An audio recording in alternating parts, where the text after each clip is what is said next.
It is the month of super natural establishment. നമുക്കതിൻ്റെ എങ്ങനെയാണ് പറയുന്നത്, അസാധാരണമായി സ്ഥാപിക്കുന്ന മാസം, ഉറപ്പിക്കുന്ന, കുലുങ്ങാതെ ഇളകാതെ ഉറച്ചു നിൽക്കുന്ന ഒരനുഭവത്തിലേക്ക് ദൈവം ബ്ലെസ്സിംഗ് ടുഡേ കുടുംബങ്ങളെ കൊണ്ടുപോകുന്ന മാസമാണ്. അടിച്ചു, നന്നായിട്ട് അടിച്ചു, വിശ്വസിച്ചടിച്ചു.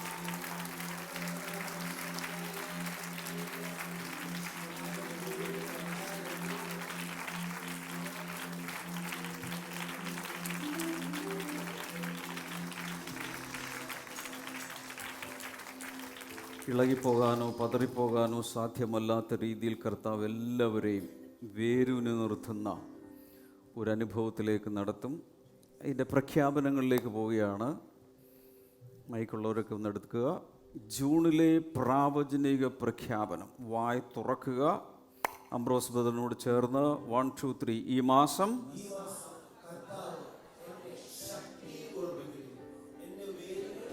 ദൈവവചനത്തിലേക്ക് ആഴത്തിൽ പോകുന്നു. എൻ്റെ വിശ്വാസം ജീവിതത്തിൻ്റെ ഓരോ സീസണിലും ഉറച്ചു നിൽക്കുന്നു. സാഹചര്യങ്ങളാൽ ഞാൻ കുലുങ്ങുകയില്ല. ഞാൻ ക്രിസ്തുവിൽ വേരൂന്നിയവനും അടിസ്ഥാനപ്പെട്ടവനുമാണ്. ഞാൻ ആത്മീയ പക്വതയിലും ജ്ഞാനത്തിലും വളരുന്നു. ഞാൻ കർത്താവിൽ പതറാത്തവനും കുലുങ്ങാത്തവനുമാണ്. ഈ വചനമാണ് ഈ മാസത്തേക്കുള്ള തീം വേഴ്സ്. സങ്കീർത്തനങ്ങൾ 92, 12, 13 വചനങ്ങൾ വായിക്കാം. നീതിമാൻ പന പോലെ തഴയ്ക്കും, ലെബാനോനിലെ ദേവദാരു പോലെ വളരും. യഹോവയുടെ ആലയത്തിൽ നടുതലയായവർ നമ്മുടെ ദൈവത്തിന്റെ പ്രാകാരങ്ങളിൽ തഴയ്ക്കും. ഇനി ചെയ്യേണ്ടത്, ഇരിക്കുന്നതിന് മുമ്പ് നടന്ന് പലർക്കും ഷെയ്ക്ക് ഹാൻഡ് കൊടുത്തുകൊണ്ട് പറയണം, ഈ മാസം ദൈവം നിങ്ങളെ സ്ഥാപിക്കാൻ പോവുകയാണ്. ഇങ്ങോട്ടും കൂടെയൊക്കെ നടന്നു. പരിചയമില്ലാത്തവർക്കൊക്കെ കൈ കൊടുത്ത് പറയുക, ഈ മാസം നിങ്ങളെ കർത്താവ് സ്ഥാപിക്കാൻ പോവുകയാണ്.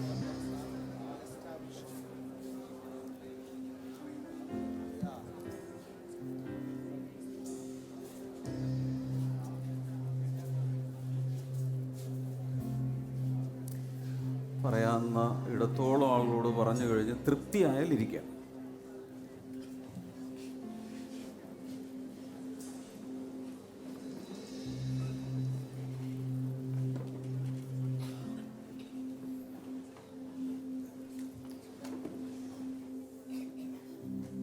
കർത്താവ് ഒരിക്കൽ ഇങ്ങനെ പറഞ്ഞു, വിളിക്കപ്പെട്ടവർ അനേകരാണ്, തിരഞ്ഞെടുക്കപ്പെടുന്നവർ ചുരുക്കം. എല്ലാവരെയും കർത്താവ് തുറന്ന കൈകളോടെ വിളിക്കുന്നു. അധ്വാനിക്കുന്നവരെ, ഭാരം ചുമക്കുന്നവരെ എൻ്റെ അടുക്കൽ വരുവിൻ. ആരെയും കർത്താവ് ഒഴിവാക്കുന്നില്ല. യൂദയെ പോലും കർത്താവ് വിളിച്ചു. ഒറ്റ കൊടുക്കുന്ന രാത്രിയിൽ പറഞ്ഞത് ഫ്രണ്ട് എന്ന് വിളിച്ചു. സഹോദരൻ, സ്നേഹിത. കർത്താവ് ആരെയും തള്ളിക്കളയുന്നില്ല.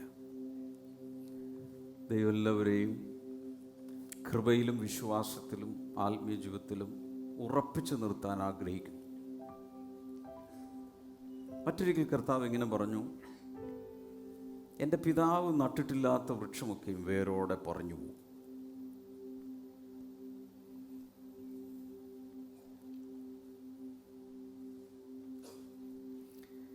സ്വർഗത്തിലെ എൻ്റെ പിതാവ് ആണ്, മനുഷ്യനല്ല എന്നെ വിളിച്ചത് എന്നുറപ്പുള്ളവരുടെ കരങ്ങളൊന്ന് ഉയർത്താം. ദൈവമാണ് എന്നെ വിളിച്ചത്. അങ്ങനെയെങ്കിൽ ദൈവമാണ് നട്ടത്. പിതാവ് നട്ട ഒരു വൃക്ഷം പോലും പറഞ്ഞു പോവുകയില്ല. ഉറപ്പുണ്ടെങ്കിൽ നന്നായിട്ട് അടിച്ചു.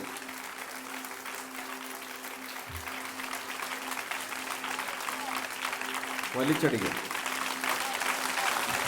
ഹല്ലേലൂയ.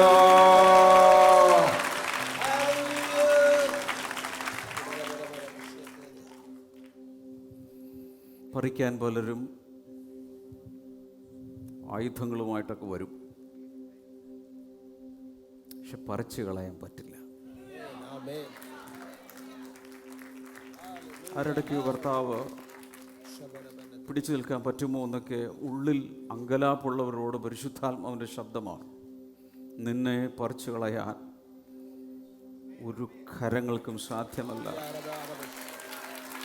എത്ര വലിയ പാരയുമായി വന്നാലും കുത്തിയിളക്കി നിന്നെ കളയാൻ സാധ്യമല്ല. നിന്നെ വിളിച്ചത് ദൈവമാണ്, നിന്നെ നട്ടത് ദൈവമാണ്, നിന്നെ നനയ്ക്കുന്നത് ദൈവമാണ്, നിന്നെ ചെത്തി വെടിപ്പാക്കുന്ന ദൈവമാണ്, നിനക്ക് വളമിട്ട് തരുന്നതും വെള്ളമൊഴിക്കുന്നതും പരിപാലിക്കുന്നതും കർത്താവാണ്. അതുകൊണ്ട് കർത്താവ് പറഞ്ഞു, എൻ്റെ പിതാവാണ് തോട്ടക്കാരൻ, ഞാൻ സാക്ഷാൽ മുന്തിരിവള്ളിയാവും, നിങ്ങൾ കൊമ്പുകളാവും.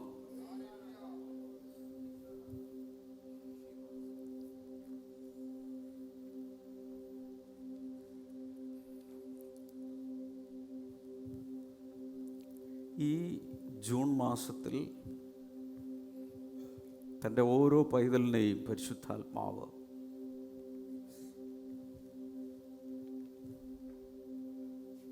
ഒരിക്കലും ഇളകാത്തതുപോലെ ഉറപ്പിച്ച് വേരൂന്നിയവരായി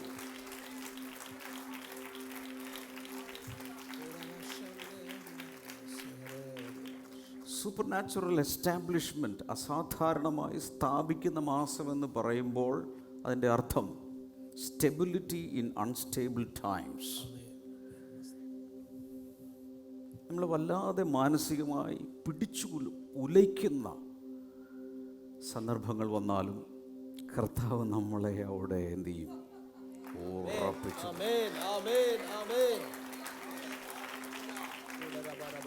കൺസിസ്റ്റൻസി ഇൻ ചേഞ്ചിങ് സീസൺസ്. സാഹചര്യങ്ങളൊക്കെ ഇങ്ങനെ മാറിക്കൊണ്ടിരിക്കുക. ഈ ലോകത്തിൽ അവസ്ഥകൾ മാറുക. അങ്ങനെ വരുമ്പോഴും അവിടെയും ദൈവം നമുക്കൊരു സ്ഥിരത വെച്ചിട്ടുണ്ട്. Maturity instead of emotional fluctuations. വൈകാരികമായ വലിയ പ്രക്ഷുബ്ധ അവസ്ഥകളിലൂടെയൊക്കെ നമ്മൾ പോകാം. ഇവിടെ ഇരിക്കുന്ന ചിലർ ചെറിയ കാര്യങ്ങൾക്ക് പോലും സംഭ്രമിക്കുന്നവരാണ്, പാനിക് അറ്റാക്ക് വരുന്നവരാണ്. എത്ര വലിയ പാനിക് അറ്റാക്ക് വന്നാലും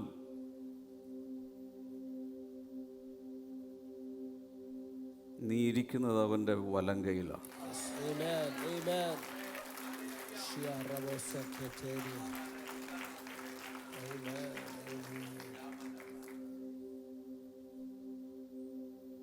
ഒരാൾ വിമാനയാത്രയിൽ പോവുകയാണ്, വിമാനത്തിൽ പോവുകയാണ്. അപ്പോൾ അയാൾക്കൊന്ന് ടോയ്ലറ്റിൽ പോകണം. പോകുന്ന വഴിക്ക് അയാൾ ആ കസേരയുടെ ഇടയിലുള്ള അയലിലേക്ക് വീണു. പക്ഷെ അയാൾ ആകാശത്ത് നിന്ന് ഭൂമിയിലോട്ട് വീണില്ല, വിമാനത്തിൽ തന്നെയാണ് വീണത്.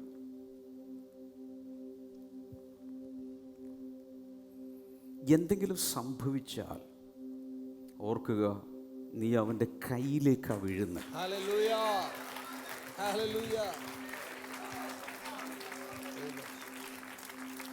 ആ കൈകൾ സുരക്ഷിതമാണ്. കർത്താവ് പറഞ്ഞു, എൻ്റെ അടുക്കൽ വരുന്ന ആരെയും ഞാൻ ഒരു നാളും ഉപേക്ഷിക്കില്ല. 2, ബി പാർട്ട് പറയുന്നത് ഇങ്ങനെയാണ്: ആർക്കും അവയെ എൻ്റെ കയ്യിൽ നിന്ന് പിടിച്ച് പറിച്ച് വലിച്ചു കൊണ്ടുപോകാനും സാധ്യമല്ല. അടുത്ത ആളോട് ചോദിക്കുക, ഇത് പോരെ? ഇത്രയും ഇതിനപ്പുറത്തേക്കൊരു ഉറപ്പ് വേണോ? കർത്താവ് പറയുവാണ്, നിന്നെ ആർക്കും എൻ്റെ കയ്യിൽ നിന്ന് പിടിച്ച് പറിച്ചു കൊണ്ടുപോകാൻ സാധ്യമല്ല. യേശു കർത്താവിൻ്റെ കൈയോളം ഉറപ്പുള്ള ഒരു സേഫ്റ്റി ലോക്കർ വേറെയില്ല.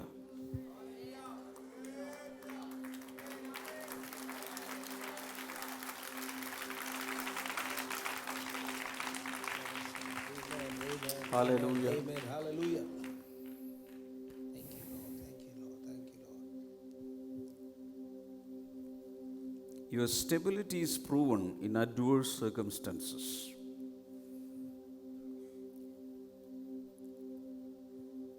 പ്രതികൂലമായ സാഹചര്യങ്ങളിലാണ് എത്രത്തോളം ഉറപ്പുണ്ടെന്നുള്ളത് തെളിയുന്നത്. പ്രശ്നങ്ങൾ വരട്ടെ. ഞാൻ നിങ്ങളോട് പല പ്രാവശ്യം പറഞ്ഞിട്ടുണ്ട്, ഒരു പുഴു രാവിലെ എഴുന്നേറ്റ് പ്രാർത്ഥിക്കും, ഇന്ന് ആരും എന്നെ ചവിട്ടരുതേ. കാരണം എന്താ, ഒറ്റ ചവിട്ടിന് പരിപാടി തീർന്നു.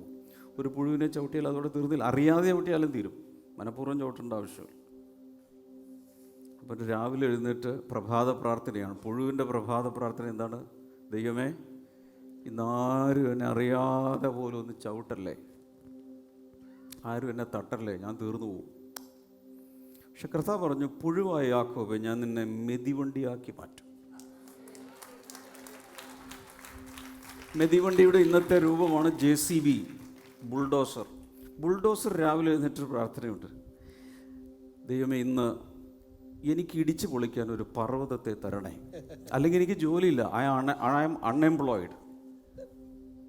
അപ്പോൾ JCBയുടെ പ്രാർത്ഥന, ബുൾഡോസറിൻ്റെ പ്രാർത്ഥന എന്താണ്? കർത്താവ്, ഇന്ന് തകർക്കാൻ എനിക്കൊരു മല തന്നില്ലെങ്കിൽ എനിക്കിന്ന് തൊഴിലില്ലായ്മ അനുഭവിക്കേണ്ടി വരും. അപ്പോൾ പുഴുവായ യാക്കോബ്, കർത്താവ് എന്താ പറഞ്ഞ്? പുഴുവായ യാക്കോബ്, ഞാൻ നിന്നെ എന്താക്കി മാറ്റും? ഒരു ബുൾഡോസറാക്കി മാറ്റും. പ്രാർത്ഥനയിൽ വ്യത്യാസം വന്നു. ജൂൺ മാസത്തിൽ നേരെ ഒന്നിരുന്നേ, ജൂൺ മാസത്തിൽ എല്ലാവരുടെയും പ്രാർത്ഥനകൾക്ക് ഒരു വ്യത്യാസം വരാൻ പോകും. ആരും എന്നെ തുടരുത്, ആരും എന്നെ രൂക്ഷമായി നോക്കരുത്, ആരും എന്നെ വിമർശിക്കരുത്, ആരും എന്നെ തോണ്ടരുത് എന്നൊക്കെ പറയുന്നതിന് പകരം, കർത്താവേ, ചില പ്രശ്നങ്ങൾ ഇങ്ങെടുത്താ, ചില വെല്ലുവിളികളെത്താ, ഞാനിവിടെ റെഡിയായിട്ട് നിൽപ്പുണ്ട്, എനിക്ക് ഇടിച്ച് പൊളിക്കാൻ ചില പ്രശ്നങ്ങൾ ആവശ്യമുണ്ട്. I am a bulldozer, I am a threshing instrument. ഈ ഒരു വലിയ വ്യത്യാസം ജൂൺ മാസത്തിൽ ദൈവത്തിൻ്റെ കുഞ്ഞുങ്ങൾക്ക് വരുത്താൻ പരിശുദ്ധാത്മാവ് കാര്യപരിപാടികൾ ആസൂത്രണം ചെയ്തിട്ടുണ്ട്. Anybody interested? അകത്തൊരു മാറ്റം, അപ്രോച്ചിലൊരു മാറ്റം. ഇതുവരെ തൊട്ടവാടിയെ പോലെ ജീവിച്ചവർ ജൂൺ മാസത്തിൽ പ്രശ്നങ്ങൾ വന്നാൽ കുലുങ്ങാത്തവരും തളരാത്തവരും, ദൈവം എൻ്റെ കൂടെയുണ്ട്, ശത്രുക്കൾ എത്ര പെരുകിയാലും, ആയിരങ്ങൾ എൻ്റെ ചുറ്റും പാളയം ഇറങ്ങിയാലും ഞാൻ ഒന്നിനെയും ഭയപ്പെടുകയില്ല, നീയാണ് എന്നോടുകൂടെ ഉള്ളത്. നീ ആരാണ്? സൈന്യങ്ങളുടെ ദൈവമായ കർത്താവ്. He is the lord of armies, Jehovah Sabaoth, എന്നോടുകൂടെ ഉണ്ട്. ഈ ഒരു മാറ്റമാണ് ജൂൺ മാസത്തിൽ ബ്ലെസ്സിങ്ങിലൂടെ കുഞ്ഞുങ്ങൾക്ക് പ്രതീക്ഷിക്കാവുന്നത്.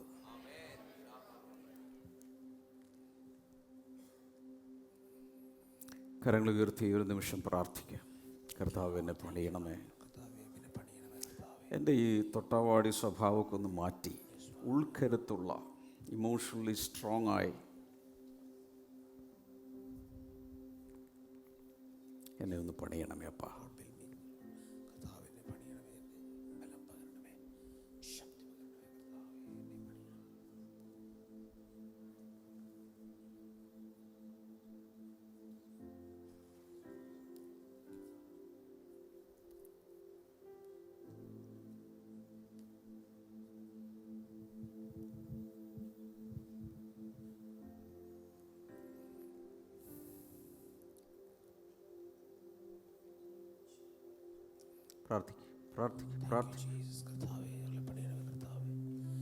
ഞങ്ങൾക്ക് ബലം പകരണമേ കർത്താവേ. ഞങ്ങളുടെ അകത്തേക്ക് ശക്തി വർദ്ധിപ്പിക്കണമേ, ഞങ്ങളെ ഉറപ്പിക്കണമേ കർത്താവേ. ഞങ്ങൾ കുലുങ്ങാത്തവരായിരിക്കട്ടെ, പതറാത്തവരായിരിക്കട്ടെ.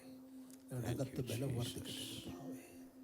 കർത്താവിൻ്റെ ബലം ഞങ്ങളിൽ വർദ്ധിക്കട്ടെ. ഉറക്കെ ആമേൻ പറയാം.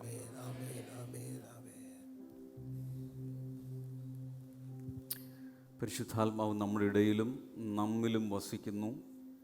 കർത്താവിൻ്റെ വചനം ഇങ്ങനെ പറയുന്നത്, എൻ്റെ ആത്മാവ് നിങ്ങളുടെ ഇടയിൽ വസിക്കുന്നതുകൊണ്ട് നിങ്ങൾ ഭയപ്പെടരുത്. ദൈവമക്കളോടുകൂടെ ദൈവത്തിൻ്റെ പരിശുദ്ധാത്മാവ് ആവസിക്കുക. ഭയപ്പെടരുത്.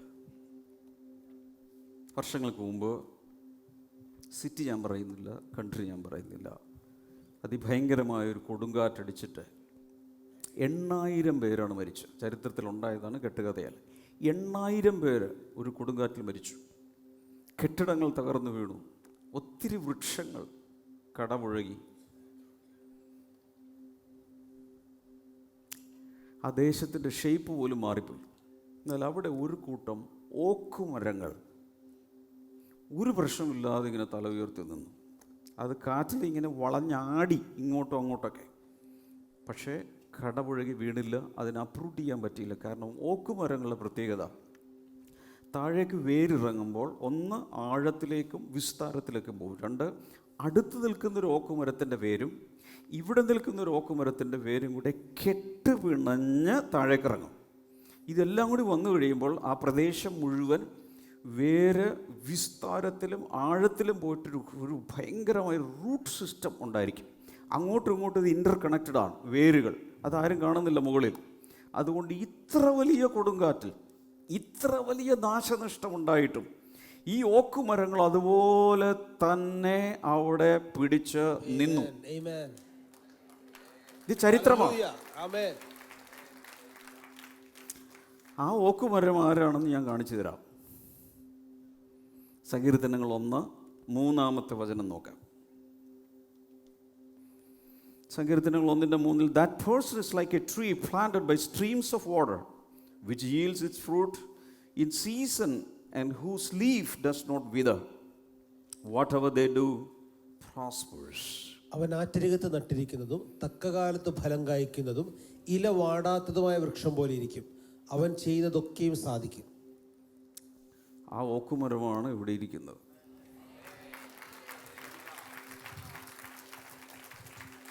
എല്ലാവരും ചേർന്ന് വായിക്കാമോ? അവൻ ആറ്റരികത്ത് നട്ടിരിക്കുന്നതും തക്കകാലത്ത് ഫലം കായ്ക്കുന്നതും ഇല വാടാത്തതുമായ വൃക്ഷം പോലെ ഇരിക്കും. അവൻ ചെയ്യുന്നതൊക്കെയും സാധിക്കും. ഓരോ ദൈവ പൈതലിനെ കുറിച്ചും ദൈവം പറഞ്ഞിരിക്കുന്ന പിക്ചർ ഇങ്ങനെയാണ്: ആറ്റരികത്ത് നട്ടിരിക്കുന്നതും തക്കകാലത്ത് ഫലം കായ്ക്കുന്നതും ഇല വാടാത്തതുമായ, എന്ന് വെച്ചാൽ എവർഗ്രീൻ. പറഞ്ഞേ, എവർഗ്രീൻ.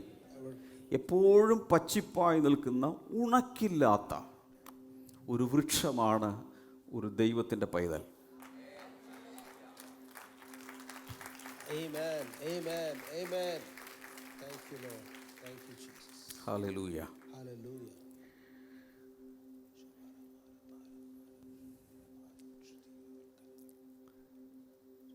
ഈ ജൂൺ മാസത്തിൽ എങ്ങനെയാണ് കർത്താവ് ഓരോരുത്തരെയും ഉറപ്പിക്കുന്നത്? ഉത്തരം, വചനത്തിൽ വേരൂന്നി വളരും. ഓക്കുമരത്തിൻ്റെ റൂട്ട് സിസ്റ്റം മണ്ണിനടിയിലേക്ക് പോയത് പോലെ ദൈവവചനത്തിനകത്തോട്ട് ആഴത്തിൽ വിസ്താരത്തിൽ നമ്മുടെ സ്പിരിച്വൽ റൂട്ട്സ് ഇറങ്ങിക്കഴിഞ്ഞാൽ എത്ര വലിയ കൊടുങ്കാറ്റടിച്ചാലും കടപുഴകാതെ, ഒന്ന് ചിലപ്പോൾ ആടുമായിരിക്കാം, അങ്ങോട്ടും ഇങ്ങോട്ടൊക്കെ ഒന്ന് ഉലയുമായിരിക്കാം, പക്ഷെ ഒരിക്കലും പറഞ്ഞു പോവില്ല. 5 കാര്യങ്ങൾ. Number 1, the word gives the root system to your soul. വചനം നിങ്ങളുടെ പ്രാണന് വേരുകൾ നൽകുന്നു.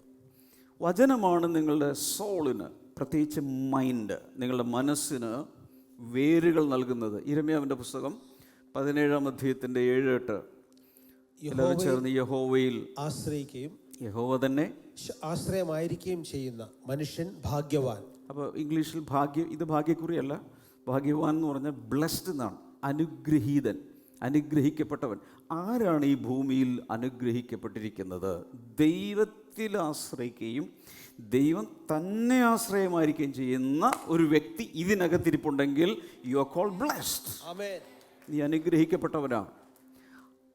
വീണ്ടും വരുന്നു, അവൻ വെള്ളത്തിനരികെ നട്ടിരിക്കുന്നതും ആറ്റരികെ വേരൂന്നിരിക്കുന്നതുമായ വൃക്ഷം പോലെയാകും. അതിനുശേഷം കേൾക്കും, ഉഷ്ണം തട്ടുമ്പോൾ അത് പേടിക്കുകയില്ല. ഈ വൃക്ഷത്തിൻ്റെ പ്രത്യേകത, ഉഷ്ണം വന്നാൽ, പ്രതികൂലമായ പ്രശ്നങ്ങൾ വന്നാലും പേടിക്കുകയില്ല. അതിൻ്റെ ഇല പച്ചയായിരിക്കും. വരൾച്ചയുള്ള കാലത്തും വാട്ടം തട്ടാതെ ഫലം കായ്ച്ചുകൊണ്ടിരിക്കും. ഒരു സ്ഥലത്തും ഫലമില്ല, പക്ഷെ ഈ വൃക്ഷത്തിൽ ഫലമുണ്ടായിരിക്കും. കാരണം ദൈവമാണ് നിന്റെ ആശ്രയം, ദൈവം തന്നെയാണ് നിന്റെ ആശ്രയം. അതുകൊണ്ട് നീ ഫലം കായ്ച്ചു കൊണ്ടേയിരിക്കും. ഞാൻ ആത്മാവിൽ പ്രവചിക്കുകയാണ്, ജൂൺ മാസത്തിൽ പലർക്കും പലതും ഉണ്ടാകുകയില്ല, പക്ഷെ നിനക്കതുണ്ടാവും.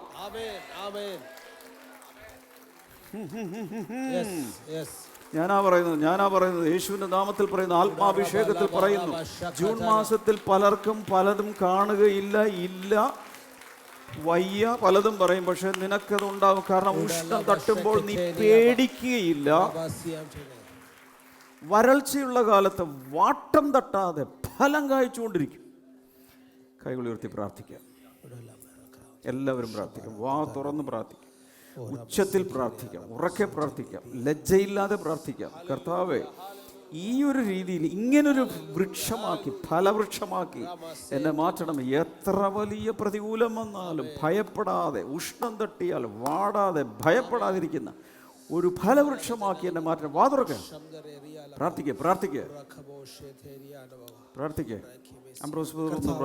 ഞങ്ങൾ ഒരുമിച്ച് പ്രാർത്ഥിക്കുന്നു. കർത്താവേ, ജീവിതത്തിലെ ഏത് പ്രതിസന്ധികളുടെ നടുവിലും കർത്താവേ, ഞങ്ങൾ കർത്താവേ ഈ വചനം പോലെ എത്ര വരൾച്ചയുടെ കാലഘട്ടമാണെങ്കിലും ചുറ്റും എന്തൊക്കെ സംഭവിച്ചാലും കർത്താവേ, ഞങ്ങൾ പച്ചയോടെ ആയിരിക്കട്ടെ. ഞങ്ങളുടെ ഇലകൾ, ഞങ്ങളുടെ ജീവിതം കർത്താവ് യേശുവിൻ്റെ സമൃദ്ധമായ ജീവൻ തുടിക്കുന്നതായിരിക്കട്ടെ. കർത്താവേ, ഞങ്ങൾ ഫലം കായ്ച്ചുകൊണ്ടേ ഇരിക്കും. ഞങ്ങൾ ദൈവാലയത്തിൽ നടപ്പെട്ടതുകൊണ്ട് കർത്താവ്, ഞങ്ങൾ ഫലം കായ്ച്ചുകൊണ്ടിരിക്കും. ഞങ്ങൾ ഭയപ്പെടുകയില്ല, ഞങ്ങൾ കുലുങ്ങിപ്പോവുകയില്ല. കർത്താവേ, അതിനുള്ള ബലം ഞങ്ങൾ ഇന്ന് സ്വീകരിക്കുന്നു. ഈ വചനത്തിൽ നിന്ന്, ഈ വാഗ്ദത്തത്തിൽ നിന്ന് കർത്താവേ, ഞങ്ങൾ അതിനുള്ള കൃപ ഞങ്ങൾ സ്വീകരിക്കുന്നു. കർത്താവേ, വേരൂന്നിയവരായി ഞങ്ങളെ മാറ്റണമേ. ഞങ്ങൾ പ്രാർത്ഥിക്കുന്നു കർത്താവേ, യേശുവിൻ നാമത്തിൽ. ആമേൻ, ആമേൻ. ഐസ്ബർഗ് കണ്ടിട്ടുള്ള എത്ര പേരുണ്ട്? ഈ കടലിലൂടെ ഒഴുകി നടക്കുന്ന മഞ്ഞുമല വീഡിയോയിലെങ്കിലും കണ്ടിട്ടുള്ള എത്ര പേരുണ്ട്? അതിനെക്കുറിച്ച് മറൈൻ സയൻറ്റിസ്റ്റുമാർ പറയുന്നത്, ഒരു മഞ്ഞുമല ഇങ്ങനെ വെള്ളത്തിലൂടെ ഒഴുകി വരുമ്പോൾ അതിൻ്റെ മുകളിലൊരു ഭാഗം, വെള്ളത്തിന് മുകളിലൊരു ഭാഗം കാണും. അത് തന്നെ ഭയങ്കര മലയാണ്. പക്ഷെ അത് 10% മാത്രമുള്ളൂ മൊത്തം വലുപ്പത്തിൽ. 90% വെള്ളത്തിനടിയിലേക്കാണ്. അതുകൊണ്ടാണ് ടൈറ്റാനിക്കിനൊരു അബദ്ധം പറ്റിയത്. നേരെ പോയി ഇടിച്ചു, എത്രയോ പേര് മരിച്ചു. പുറത്ത് കാണുന്നത് 10%, കാണാത്തത് വെള്ളത്തിനടിയിൽ 90%. അത് ആഴത്തിലാണ്. ഇതുപോലെയാണ് നമ്മുടെ ജീവിതത്തിലും ഉണ്ടാകേണ്ടത്. ദൈവശക്തമായി ഉപയോഗിക്കുന്ന ചില ദൈവദാസന്മാരെ നമ്മൾ വലിയ വലിയ സ്റ്റേഡിയങ്ങളിലും ക്രൂസൈഡുകളിലൊക്കെ കാണുന്ന സമയത്ത് നമ്മൾ കാണുന്നതിൻ്റെ ആഴങ്ങളിലേക്ക് അവരുടെ ജീവിതത്തിൽ ചിലത് പോയിട്ടുണ്ട്.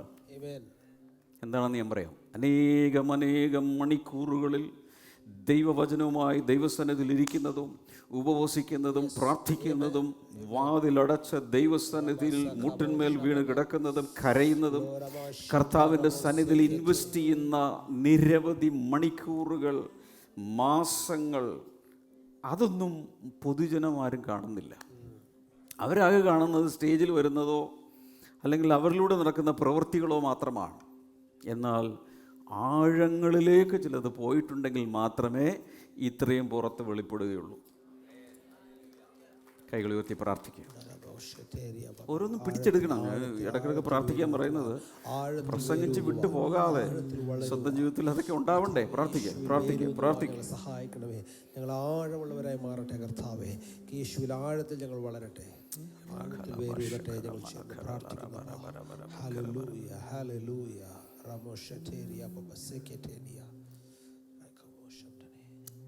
റൂട്ട്സ് ഗ്രോ സ്ലോലി എഴുതി വെക്കുക. വേരുകൾ സാവധാനത്തിൽ മാത്രമേ വളരുകയുള്ളൂ. ഒരു വൃക്ഷം നട്ടു, ഒരാഴ്ച കൊണ്ട് 2 കിലോമീറ്റർ ആഴത്തിലോട്ടൊന്നും വേരിറങ്ങാൻ പോകുന്നില്ല. സ്ലോലി. അതിന് മുകളിൽ മണ്ണിലൂടെ ഒത്തിരി പേര് ചവിട്ടി നടക്കുമ്പോൾ ഓരോ മില്ലിമീറ്ററുകളായിട്ട് ഈ വേര് താഴേക്ക് ഇറങ്ങുകയാണ്. അതാരും കാണുന്നില്ല, നട്ട ആളും കാണുന്നില്ല.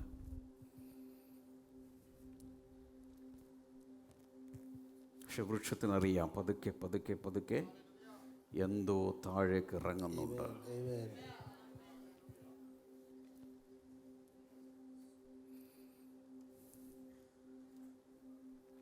ദൈവവചനം വായിക്കുമ്പോൾ പെട്ടെന്ന് റിസൾട്ട് കണ്ടില്ലേലും മില്ലിമീറ്റർ കണക്കിന് നിൻ്റെ വേരുകൾ താഴേക്ക് പിടിക്കുന്നുണ്ട്.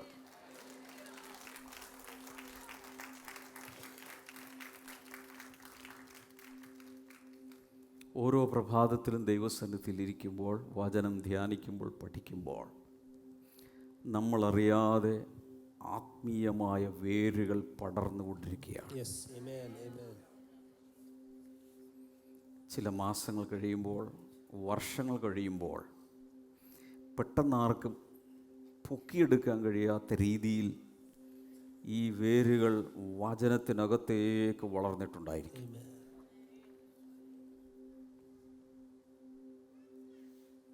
ഒരു വൃക്ഷത്തിന് വെക്കേഷനില്ല, അവധി ദിനങ്ങളില്ല. അത് സ്ഥിരമായി നട്ടിടത്ത് നിന്ന് സ്രഷ്ടാവിൻ്റെ സിസ്റ്റത്തോട് സഹകരിച്ച് planted in the house of the Lord, they flourish. പ്രാകാരത്തിൽ നടുതലകളായവർ, ദൈവത്താൽ നട്ടവർ അവിടെ നിന്ന് തഴച്ച് ഫലം കായ്ക്കും. Amen. Amen. അടുത്ത ആളോട് പറയുക, നിങ്ങളിപ്പോഴൊന്നും കാണുന്നില്ലെങ്കിലും, ഇപ്പോഴൊന്നും നിങ്ങളിപ്പോഴൊന്നും കാണുന്നില്ലെങ്കിലും നിങ്ങൾ കാണാതെ നിങ്ങൾ കാണാം, എൻ്റെ വേരുകൾ എൻ്റെ വേര് മണ്ണിലേക്ക് ഇറങ്ങിക്കൊണ്ടിരിക്കുക. ഇറങ്ങിക്കൊണ്ടിരിക്കുക.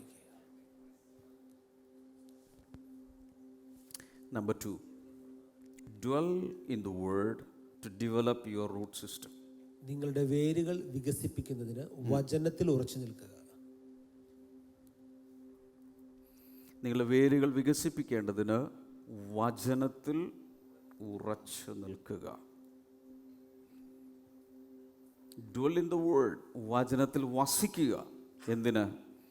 റൂട്ട് സിസ്റ്റം, വേര് പടലം മൊത്തം വികസിച്ച് വരേണ്ടതിന് വചനത്തിൽ വസിക്കണം. എല്ലാവരും ഒന്ന് പറഞ്ഞാൽ വചനത്തിൽ വസിക്കണം. വചനത്തിൽ വസിക്കണം. എഴുതി വെക്കണം. അടുത്ത ആളുടെ മുഖത്ത് നോക്കി പറഞ്ഞു കൊടുക്കണം, നിങ്ങൾ വചനത്തിൽ വസിക്കണം.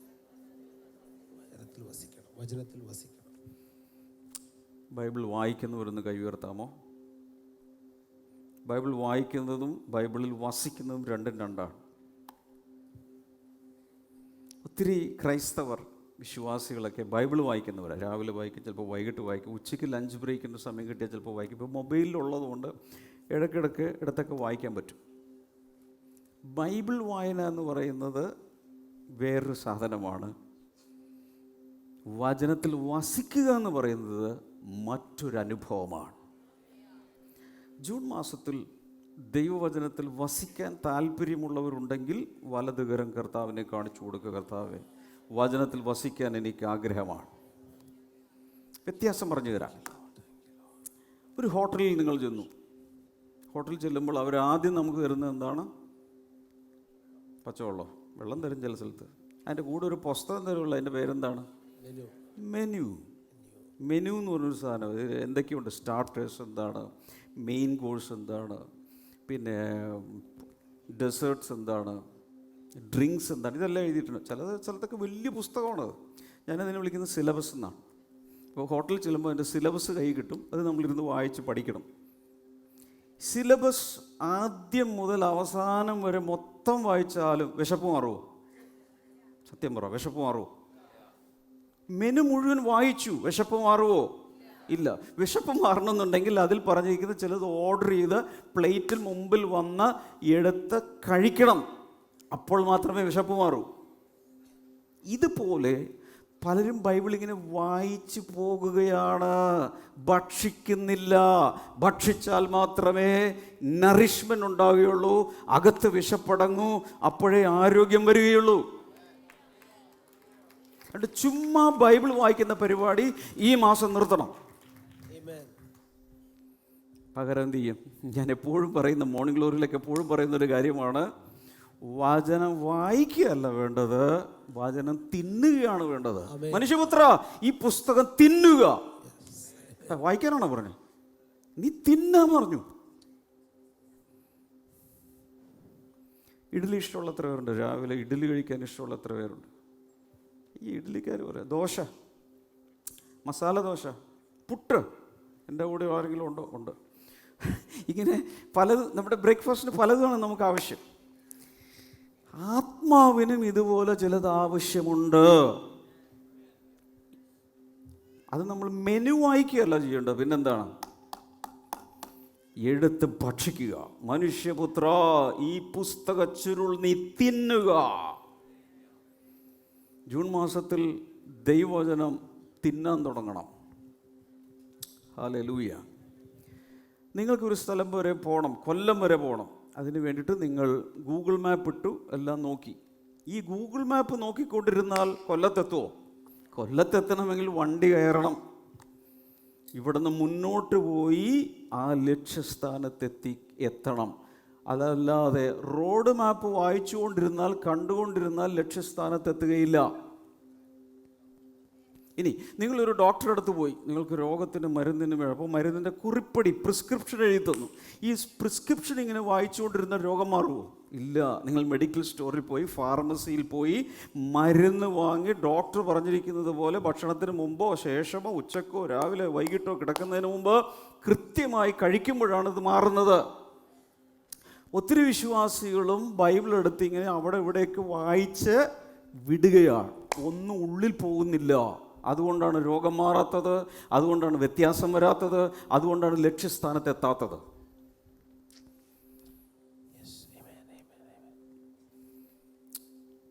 മനസ്സിലായെങ്കിൽ ഹല്ലേലൂയ പറ. ഹല്ലേലൂയ. യോഹന്നാന്റെ സുവിശേഷം 8-ാം അധ്യായം 31-32 വചനങ്ങളിൽ, to the Jews who had believed him, Jesus said, if you hold to my teaching, you are really my disciples, then you will know the truth and the truth will set you free. എൻ്റെ വചനത്തിൽ നിലനിൽക്കുന്നുവെങ്കിൽ നിങ്ങൾ വാസ്തവമായി എൻ്റെ ശിഷ്യന്മാരായി സത്യം അറിയുകയും സത്യം നിങ്ങളെ സ്വതന്ത്രന്മാരാക്കുകയും ചെയ്യും. കർത്താവ് തന്നിൽ വിശ്വസിച്ചവരോട്, അഥവാ വിശ്വാസികളോട് കർത്താവ് പറയുക. വിശ്വസിച്ചത് ആരാണ്? അന്നത്തെ യഹൂദന്മാർ. അവരോട് കർത്താവ് പറയുന്നു, വിശ്വാസികളോട് കർത്താവ് പറയുന്നു, നിങ്ങൾ എൻ്റെ വചനത്തിൽ നിലനിൽക്കുന്നുവെങ്കിൽ. കൃത്യമായ പരിഭാഷയല്ലത്. ഇംഗ്ലീഷിൽ പറഞ്ഞിരിക്കുന്നത് if you believe, if you hold my teaching എന്നാണ്. വേർഡെന്നല്ല, ടീച്ചിങ് എന്നാണ് പറഞ്ഞിരിക്കുന്നത്. നിങ്ങൾ എൻ്റെ ഉപദേശത്തിൽ നിലനിൽക്കുന്നുവെങ്കിൽ. വചനത്തിനകത്ത് ഒരു ടീച്ചിങ് ഉണ്ട്. ശ്രദ്ധിക്കുന്നില്ല. ദൈവവചനം കുറേ ഉണ്ട്. 66 പുസ്തകങ്ങളിലായി ഇങ്ങനെ പരന്നു കിടക്കുന്ന ആയിരക്കണക്കിന് വചനങ്ങളുണ്ട്. ഈ വചനത്തിനകത്തൂടെ പോകുന്ന ചില ടീച്ചിങ്സ് ഉണ്ട്, ചില ഉപദേശങ്ങളുണ്ട്, ചില ലെസൺസ് ഉണ്ട്, ചില ഇൻസ്ട്രക്ഷൻസ് ഉണ്ട്. അതിനെ മുറുകെ പിടിച്ചാലാണ് നിങ്ങൾ എൻ്റെ ശിഷ്യന്മാരാകുന്നത്. അതല്ലാതെ വചനം വായിച്ചാൽ ശിഷ്യന്മാരാവില്ല. സഹകരണം കുറവാണ്. Hello hello hello. എല്ലാ ദിവസവും ഇപ്പം ഞാൻ കണ്ടിട്ടുള്ളൊരു രീതിയുണ്ട്. മിക്കവാറും വിശ്വാസികൾ ചെയ്യുന്നത് ഭയങ്കര മനപ്രയാസം. ഒന്ന് ബൈബിളൊന്ന് എടുത്ത് നോക്കാം. ബൈബിളിൽ കണ്ണടച്ച് കർത്താവേ കർത്താവേ കർത്താവേ ഇങ്ങനെ പിടിച്ചിട്ട് ഒറ്റ വിടർത്താണ്. എന്നിട്ട് വലത് ഭാഗത്ത് കണ്ണടച്ചൊരു സ്ഥലത്തൂടെ തൊടും.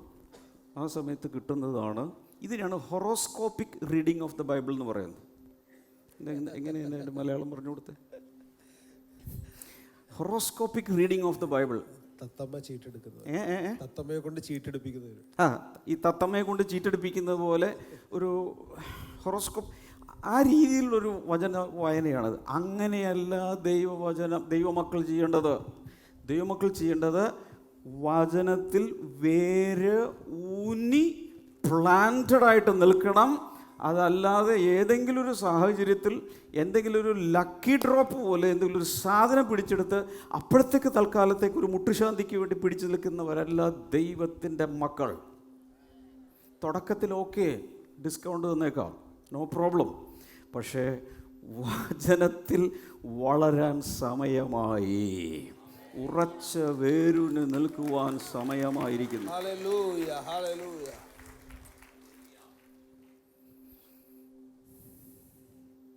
Hallelujah, praise God. ഇപ്പം ഇവിടെ കർത്താവ് എന്താ പറഞ്ഞത്? നിങ്ങൾ എൻ്റെ ഉപദേശത്തിൽ നിലനിൽക്കുന്നുവെങ്കിൽ, വചനം വായിക്കുന്നെങ്കിൽ എന്നല്ല, നിങ്ങൾ എൻ്റെ ഉപദേശത്തിൽ, ടീച്ചിങ്. ഈ ഉപദേശം എന്ന് പറയുമ്പോൾ പല സഭകളിലും പല പല ഉപദേശങ്ങളാണ് നടക്കുന്നത്. എന്തുകൊണ്ടത് സംഭവിച്ചു? ഓരോരുത്തർക്ക് ഇഷ്ടമുള്ളതുപോലെ അങ്ങ് വ്യാഖ്യാനിച്ചു. അങ്ങനെയാണോ വ്യാഖ്യാനിക്കേണ്ടത്? അല്ല. ശരിയായ ഉപദേശം എപ്പോൾ കിട്ടും? ഉത്തരം, ഗ്രന്ഥകർത്താവ് തന്നെ നിന്റെ ഉപദേശകനായി മാറുമ്പോൾ. When the author himself becomes your professor, Amen. You will draw right doctrines. ഗ്രന്ഥകർത്താവ് തന്നെയാണ് ക്ലാസ് എടുക്കുന്നതെങ്കിൽ കൃത്യമായിട്ട് അതിൻ്റെ വ്യാഖ്യാനം കിട്ടും. ഒരാൾ പുസ്തകം എഴുതി വേറൊരാൾ എന്തെങ്കിലുമൊക്കെ രീതിയിൽ വ്യാഖ്യാനിച്ചാൽ 10 പേര് വ്യാഖ്യാനിച്ചാൽ 10 വ്യാഖ്യാനം ഉണ്ടാവും. ആരാണ് ഗ്രന്ഥകർത്താവ്? ബൈബിൾ എഴുതിയത് ആർ? ഉത്തരം പറ. യഥാർത്ഥത്തിലെ ബൈബിളിന്റെ ഗ്രന്ഥകർത്താവ് ആരാണ്? പരിശുദ്ധാത്മാവാണ്. 40 മനുഷ്യരെ കർത്താവ് എഴുത്താണികളായി ഉപയോഗിച്ചു, എഴുത്തുകോലായി ഉപയോഗിച്ചതേ ഉള്ളൂ മനുഷ്യരെ. പക്ഷേ എല്ലാ വചനവും ദൈവശ്വാസീയമാകയാൽ, അതിനർത്ഥം ഗോഡ് ബ്രീത്ത്ഡ്, പരിശുദ്ധാത്മാവ് ശ്വാസം അഥവാ ആത്മാവ് ഈ ഗ്രന്ഥകാരന്മാരിൽ, മനുഷ്യരാകുന്ന എഴുത്തുകാരന്മാരിൽ വന്നപ്പോൾ അവരിലൂടെ ദൈവപ്രേരിതമായിട്ട് പുറത്തേക്ക് വന്നതാണ് തിരുവെഴുത്തുകൾ. മനുഷ്യരല്ലാതെ എഴുതിയത്, അവരുടെ തലമണ്ടയിൽ ഉദിച്ച ആശയങ്ങളല്ല ഇത്.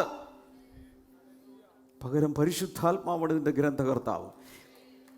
വചനത്തിലെ ഉപദേശങ്ങൾ കൃത്യമായ രീതിയിൽ പുറത്തെടുക്കണമെങ്കിൽ അതേ പരിശുദ്ധാത്മാവ് നമ്മുടെ ഉള്ളിൽ വന്ന് അതിന് വെളിപ്പാടുകളാക്കി തന്നെങ്കിൽ മാത്രമേ ഇത് നടക്കുകയുള്ളൂ. അല്ലെങ്കിൽ 100 പേർ വചനം പഠിച്ചാൽ 100 ഉപദേശം പുറത്തു വരും. അതാണ് ഇപ്പോൾ ലോകത്തിൽ കാണുന്നത്. ഹല്ലേലൂയ. അപ്പം ഇവിടെ ഹോൾഡ് ടു മൈ ടീച്ചിങ് എന്ന് പറയുന്ന സ്ഥലത്ത് ഉപയോഗിച്ചിരിക്കുന്നത് വസിക്കുക, അധിവസിക്കുക, അതിൽ തന്നെ ജീവിക്കുക എന്നാണ്. നിങ്ങളെൻ്റെ ഉപദേശത്തെ, ഞാൻ പഠിപ്പിച്ച പഠിപ്പിക്കലുകളെ, ടീച്ചിങ്സിനെ, ഡോക്ട്രിൻസിനെ പിടിച്ചുകൊണ്ടാൽ മാത്രമേ നിങ്ങൾ എൻ്റെ ശിഷ്യന്മാരാകുകയുള്ളൂ. എത്ര പേർക്ക് ശിഷ്യന്മാരാകാൻ ആഗ്രഹമുണ്ട്? ഇത് മനസ്സിലാക്കണം, എല്ലാ വിശ്വാസികളും ശിഷ്യന്മാരല്ല. കർത്താൽ വിശ്വസിക്കുന്നവരെല്ലാം ശിഷ്യന്മാരല്ല. ശിഷ്യൻ എന്ന് പറഞ്ഞാൽ disciple means A learner, one who is learning from A teacher or rabbi. ഒരു ഉപദേശകരിൽ നിന്ന് അല്ലെങ്കിൽ ഒരു ഒരു ഒരു ഒരു ഒരു ഒരു ഗുരുവിൽ നിന്നും പഠിക്കുന്നവനാണ് ശിഷ്യൻ. അപ്പം അതിനകത്തിരിക്കുന്നത് ലേണിംഗ് ആണ്, പഠനം. ഹല്ലേലൂയ. Thank you Jesus. 2 തിമോത്തിയോസ് 3-ാം അധ്യായത്തിൻ്റെ 16-17 വാചനങ്ങളൊന്ന് നോക്കാം. 2 തിമോത്തിയോസ് 3-ാം അധ്യായം 16-17 അവിടെ പറയുന്നത് അതിലുണ്ടോ? ഇല്ലേ? എല്ലാ തിരുവെഴുത്തും ദൈവശ്വാസീയമാകയാൽ, എല്ലാ തിരുവെഴുത്തും ദൈവശ്വാസീയമാകയാൽ ദൈവത്തിന്റെ മനുഷ്യൻ സകല സൽപ്രവൃത്തിക്കും വക പ്രാപിച്ച് തികഞ്ഞവനാകേണ്ടതിന് ഉപദേശത്തിനും ശാസനത്തിനും ഗുണീകരണത്തിനും നീതിയിലെ അഭ്യാസത്തിനും പ്രയോജനമുള്ളതാകുന്നു. എങ്ങനെയാണ് ഈ വചനം ഉപയോഗിക്കേണ്ടത്? ഒത്തിരി പേർക്ക് ബൈബിള് കയ്യിലുണ്ട്, പക്ഷെ പലരും ബൈബിൾ ഉപയോഗിക്കുന്നത് എപ്പോഴാണെന്ന് ഞാൻ പറയാം. പേടി വരുമ്പോൾ തലേണയുടെ കീഴിൽ കൊണ്ടുപോയി ബൈബിൾ വെച്ച് ഉറങ്ങുന്നവരെ വിശ്വാസികളെ ഞാൻ കണ്ടു. മൂത്ത വിശ്വാസികൾ അങ്ങനെ ചെയ്യും. പേടി വരുമ്പോൾ എന്ത് ചെയ്യും? തലേണയുടെ അടിയിലാണ് ബൈബിൾ വയ്ക്കുന്നത്. അപ്പോൾ ഈ സാത്താനൊക്കെ അകന്ന് നിൽക്കുന്ന വിചാരം, സാത്താന് നിന്നേക്കാൾ കൂടുതൽ വചനം അറിയാമെന്നേ. കൃത്യമായ സാഹചര്യങ്ങൾ സാത്താൻ വന്ന് ബൈബിൾ കോട്ട് ചെയ്ത് തരും.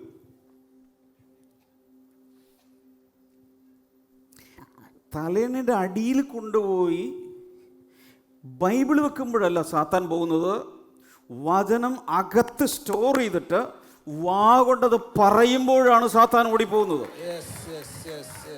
ബൈബിൾ എന്ന പുസ്തകത്തെ അല്ല പിശാച് പേടിക്കുന്നത്. ചിലർ ഞാൻ കണ്ടിട്ടുണ്ട്, ചിലർ ഭൂതിളകുന്ന സമയത്ത് പുസ്തകം എടുത്ത് പിടിക്കും, ബൈബിൾ എടുത്ത് പിടിക്കും, വാളെടുത്ത്. അങ്ങനെയല്ല, ആത്മാവിൻ്റെ വാളെന്നാണ് പറയുന്നത്. നിന്റെ ആത്മാവിൽ നിന്ന് ഇരുവായുത്തലുള്ള വാൾ പുറത്ത് വരണം.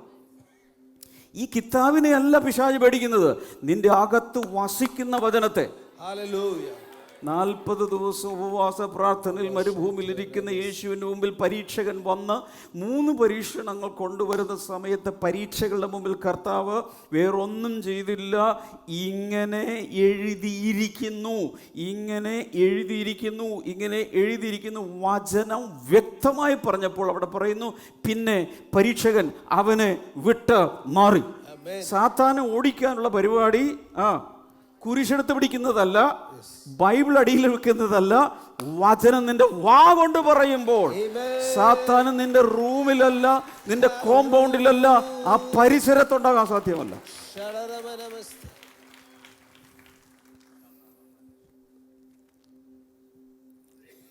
കൊലോസ്യ ലേഖനം 3:16 വായിച്ചു നോക്കി. അവിടെ പറയുന്നത്, let the word of Christ dwell in you richly. ക്രിസ്തുവിന്റെ വചനം ഐശ്വര്യമായി നിങ്ങളിൽ വസിക്കട്ടെ. അവിടെ ഐശ്വര്യമായി എന്ന സ്ഥലത്ത് റിച്ച്ലി എന്നാണ് പറഞ്ഞിരിക്കുന്നത്. സമ്പന്നമായി, ധാരാളമായി നിങ്ങളിൽ വസിക്കട്ടെ. ചോദ്യം, നിങ്ങളുടെ അകത്ത്, നിങ്ങളുടെ മനസ്സിൽ, നിങ്ങളുടെ ഹൃദയത്തിൽ, നിങ്ങളുടെ ചിന്തകളിൽ എത്ര വചനം ഉണ്ടായിരിക്കും? ഇത്രയും വചനം ബൈബിളിലുണ്ട്. അതിൽ എത്ര എണ്ണം സ്റ്റോർഡ് ആണെന്നാണ് ഞാൻ ഈ ചോദിക്കുന്നത്. നിങ്ങളുടെ സ്റ്റോറേജ് സ്പേസിനകത്ത് ഈ ജൂൺ മാസത്തിൽ ഇതൊരു വെല്ലുവിളിയായിട്ട് എടുക്കണം. എത്ര വചനം ഈ സ്റ്റോറേജിലുണ്ടെന്ന്. അതിനനുസരിച്ച് വേരൂന്നിയിരിക്കും, അതിനനുസരിച്ച് ഉറച്ചു നിൽക്കും. അപ്പോൾ രണ്ട് കാര്യം മനസ്സിലായി. ഒന്ന്, നമ്മൾ വചനത്തിൽ വസിക്കണം. രണ്ട്, വചനം നമ്മിൽ വസിക്കണം. എല്ലാവരും പറഞ്ഞേ, ഞാൻ വചനത്തിൽ വസിക്കണം, വചനം എന്നിൽ വസിക്കണം. ഒന്നുകൂടെ, ഞാൻ വചനത്തിൽ വസിക്കണം, വചനം എന്നിൽ വസിക്കണം. ഹല്ലേലൂയ. അപ്പോൾ ഇവിടെ ഈ ദൈവവചനത്തെ സ്നേഹിക്കാമെങ്കിൽ, ദൈവവചനത്തെ സ്നേഹിക്കുന്ന എത്ര പേരുണ്ട്? വചനം ഇഷ്ടമുള്ള എത്ര പേരുണ്ട്? ഇവിടെ പറഞ്ഞിരിക്കുന്നത് തേനിനേക്കാളും തേൻകട്ടയേക്കാളും, ഞാൻ ആദ്യമായിട്ട് എനിക്ക് തോന്നുന്നു തേൻകട്ട കഴിച്ചത് ഇപ്പോൾ ടർക്കി പോയപ്പോഴാണ്. എവിടെ ചെന്നാലും അത് ഞങ്ങൾക്ക് മേടിക്കാൻ പറ്റിയില്ല, കൊണ്ടൊന്ന് കാണിക്കുന്നുണ്ടായിരുന്നു. ഓ മൈ ഗോഡ്, ഈ ഒരു വലിയൊരു ട്രേഡകത്ത് തേൻ കട്ട ഇങ്ങനെ നിരത്തി വെച്ചിരിക്കുകയാണ്. അത് വീണ് പോകാതിരിക്കുന്നത് അതിനകത്തൂടെ ഒരു ശ്ലാഘ ഓടിച്ചിട്ടുണ്ട്, ഒരു കമ്പി. അതുപോലെ തന്നെ അതിൽ നിന്നിങ്ങനെ വരുന്ന തേൻ കാണണം. ഇപ്പം തന്നെ എനിക്ക് വായിലൊക്കെ കപ്പൽ ഓടിക്കാം. അതിനേക്കാൾ ടേസ്റ്റിയാണെന്ന് ദൈവത്തിൻ്റെ വചനം. വചനം എന്താണ്? തേനിനേക്കാളും തേൻ കട്ടയേക്കാളും എൻ്റെ അണ്ണാക്കിന് മധുരം. സങ്കീർത്തനത്തിൽ എഴുതി വച്ചിരിക്കുക. ഈ ദൈവവചനം ശരിക്കും സ്നേഹമുള്ള എത്ര പേരുണ്ട്? ഇഷ്ടമുള്ള എത്ര പേരുണ്ട്? ഇഷ്ടമുള്ള എത്ര പേരുണ്ട്? ദൈവവചനത്തെ ഇഷ്ടപ്പെടുന്ന ഒരു വ്യക്തി ആ വചനം നൽകിയ ദൈവത്തെയാണ് ഇഷ്ടപ്പെടുന്നത്.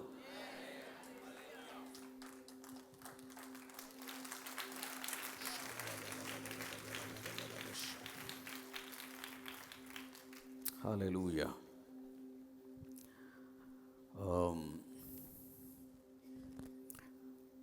പാരീസിൽ പോയിട്ടുള്ള എത്ര പേരുണ്ട്? പാരീസ്. ഒരു കൈ ഞാൻ കാണുന്നു, രണ്ട് കൈ കാണുന്നു, മൂന്ന് കൈ കാണുന്നു. അവിടെ പുറയിലൊക്കെ ഉണ്ടെന്ന് തോന്നുന്നു. കുറേ പേര് പോയിട്ടുണ്ട്. പാരീസിൽ പോയി വിസിറ്റ്. ഞങ്ങൾ ഇടയ്ക്ക് പോയിട്ടുണ്ട്, ഒരു 2-3 ദിവസം. അതിവിടെ പോയി ഐഫൽ ടവറൊക്കെ കണ്ടു. നമ്മളൊക്കെ പോയത് വിസിറ്റേഴ്സായിട്ടാണ്, ഇന്ത്യക്കാരാണ്. അത് കഴിഞ്ഞിട്ട് എന്ത് ചെയ്തു? വിസിറ്റ് വിസയിൽ പോയി നമ്മൾ തിരിച്ചു വന്നു. എന്നാൽ പാരീസിൽ താമസിക്കുന്ന ഫ്രഞ്ചുകാരുണ്ട്. അവിടെ ജനിച്ചു, അവിടെ ജീവിക്കുന്നു, അവിടെ സ്ഥിരതാമസമാണ്. നമ്മളവിടെ പോയി എൻ്റെ മുകളിൽ കയറി കുറേ ഫോട്ടോ ഒക്കെ എടുത്തു, അവിടുത്തെ നിന്ന് കുറച്ച് അതൊക്കെ കഴിച്ചു, എല്ലാം ടേസ്റ്റ് ചെയ്ത് നമ്മൾ തിരിച്ചു പോകുന്നു. എന്നാൽ അവിടെ വസിക്കുന്ന ഒരാളെ സംബന്ധിച്ചിടത്തോളം അവിടുത്തെ രാജ്യത്തെക്കുറിച്ചറിയാം, അവിടുത്തെ കൾച്ചർ അറിയാം, അവിടുത്തെ ലാംഗ്വേജ് അറിയാം, ഭക്ഷണ രീതികൾ അറിയാം, അവിടുത്തെ ട്രാഫിക് അറിയാം, അവിടുത്തെ സകല കാര്യങ്ങളും അവർക്ക് മനസ്സിലാവും. കാരണം they are dwellers, they are residents. അവരവിടെ വസിക്കുകയാണ്. ഇവിടെ ഇരിക്കുന്ന ഒത്തിരി പേരും ദൈവവചനത്തിൻ്റെ വിസിറ്റേഴ്സാണ്. ഇടയ്ക്കൊന്ന് വന്ന് എവിടെയെങ്കിലുമൊക്കെ ഒന്ന് നോക്കി പോകുന്നു. വസിക്കുന്നവരങ്ങനെയല്ല, അതിനകത്ത് താമസക്കാരാണ്. ദൈവവചനത്തിനകത്ത് എന്ത് ചെയ്യും? അവരിറങ്ങി അവിടെ തന്നെ അവരങ്ങ് താമസമാക്കിയേക്കുക. അതിൻ്റെ അകത്ത് അവരിയ്ക്കുമോ വചനത്തിൽ? അപ്പോൾ വചനത്തിൻ്റെ ടൂറിസ്റ്റാണോ വചനത്തിലെ റെസിഡൻ്റ് ആണോ എന്നുള്ളതാണ് ചോദ്യം. തീരുമാനിക്കണമെന്ന്. ടൂറിസ്റ്റ് വിസയിലുള്ള എല്ലാവർക്കും ഇന്ന് PR കിട്ടണം. എന്തിലും? വചനത്തിൽ വസിക്കാൻ. എൻ്റെ വചനം നിങ്ങളിലും നിങ്ങൾ എന്നിലും വസിച്ചാൽ എന്ത് ചോദിച്ചാലും തന്നേക്കാം. ഇന്ന് ഓഫറുണ്ട്, ഭയങ്കര ഒരു ബമ്പർ ഓഫറാണ്. എൻ്റെ വചനം നിങ്ങൾ എന്നിലും വസിച്ചാൽ എന്ത് ചോദിച്ചാലും തന്നേക്കാം. നമ്മൾ എന്ത് ചോദിച്ചാലും കിട്ടുന്നില്ല. അതിന് കാരണം നമ്മളിൽ വചനവും വസിക്കുന്നില്ല, നമ്മൾ അവനിലും വസിക്കുന്നില്ല. അതുകൊണ്ടാണ് പ്രാർത്ഥനയ്ക്ക് ചോദിച്ചിട്ട് ഒരു കാര്യത്തിന് മറുപടി കിട്ടാത്തത്. പ്രാർത്ഥിക്കും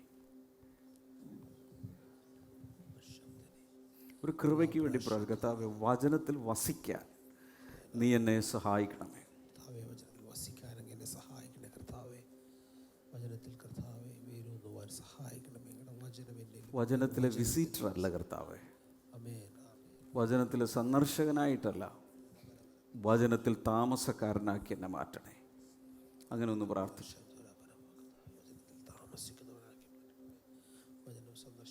അന്യഭാഷകളിലൊന്ന് പ്രാർത്ഥിക്കാമോ? എല്ലാവരും പ്രാർത്ഥിക്കും.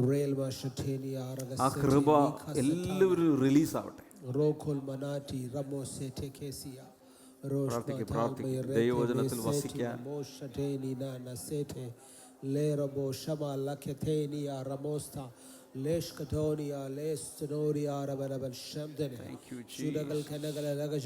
ശക്തിയോടെ പ്രാർത്ഥിക്കാം, ഉറക്കെ പ്രാർത്ഥിക്കാം.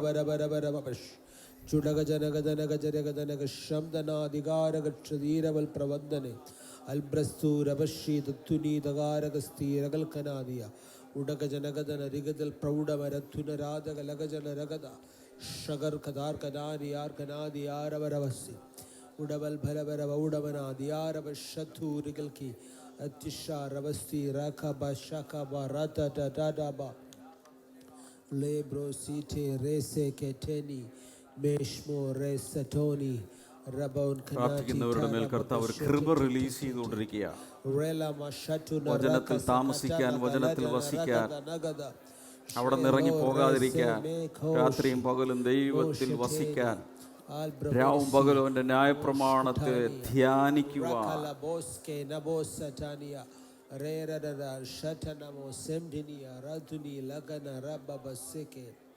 O rasata lekere tetere tene shatara barakadana hallelujah hallelujah hallelujah hallelujah le rabora bora bashadira gal khanariya raratnira bashisi judagadana ragadana ratna. 3 levels of engaging the word to get rooted in it. 3 രീതിയിൽ ഇവിടെ നോക്കാം. വചനത്തിൽ വേരൂന്നി നിൽക്കാൻ 3 തലങ്ങളിൽ നമ്മൾ ചെയ്യണം. 1 വായന, 2 പഠനം, 3 ധ്യാനം. എഴുതി വെക്കുക, അല്ലെങ്കിൽ ഇതിൻ്റെ ഒരു ഫോട്ടോഗ്രാഫ്, ഇതിൻ്റെ ഒരു ഒരു സ്നാപ്ഷോട്ട് എടുത്ത് വയ്ക്കുക. എന്തൊക്കെയാണ് ചെയ്യേണ്ടത്? 1 വായിക്കുക, 2 പഠിക്കുക, 3 ധ്യാനിക്കുക. എന്താണ് വായിക്കുക എന്ന് പറഞ്ഞാൽ? വായിക്കുക എന്ന് പറഞ്ഞാൽ simply moving through the text. വചനത്തിലൂടെ ജസ്റ്റ് ഇങ്ങനെ വായിച്ചിങ്ങനെ പോകുന്നതാണ്.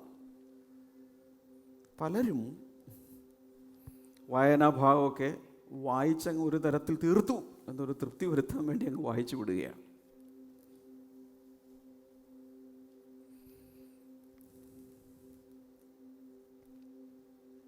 ഒരു ദിവസം 15 മുതൽ 18 മിനിറ്റ് വരെ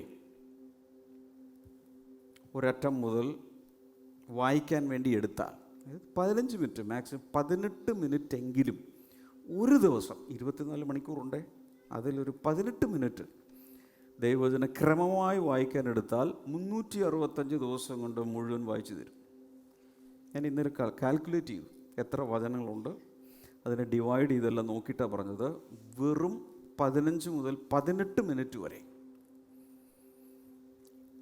ദിവസവും വായിച്ചാൽ മുഴുവൻ ബൈബിളും ഒരു വർഷം കൊണ്ട് വായിച്ചു തീർക്കാം.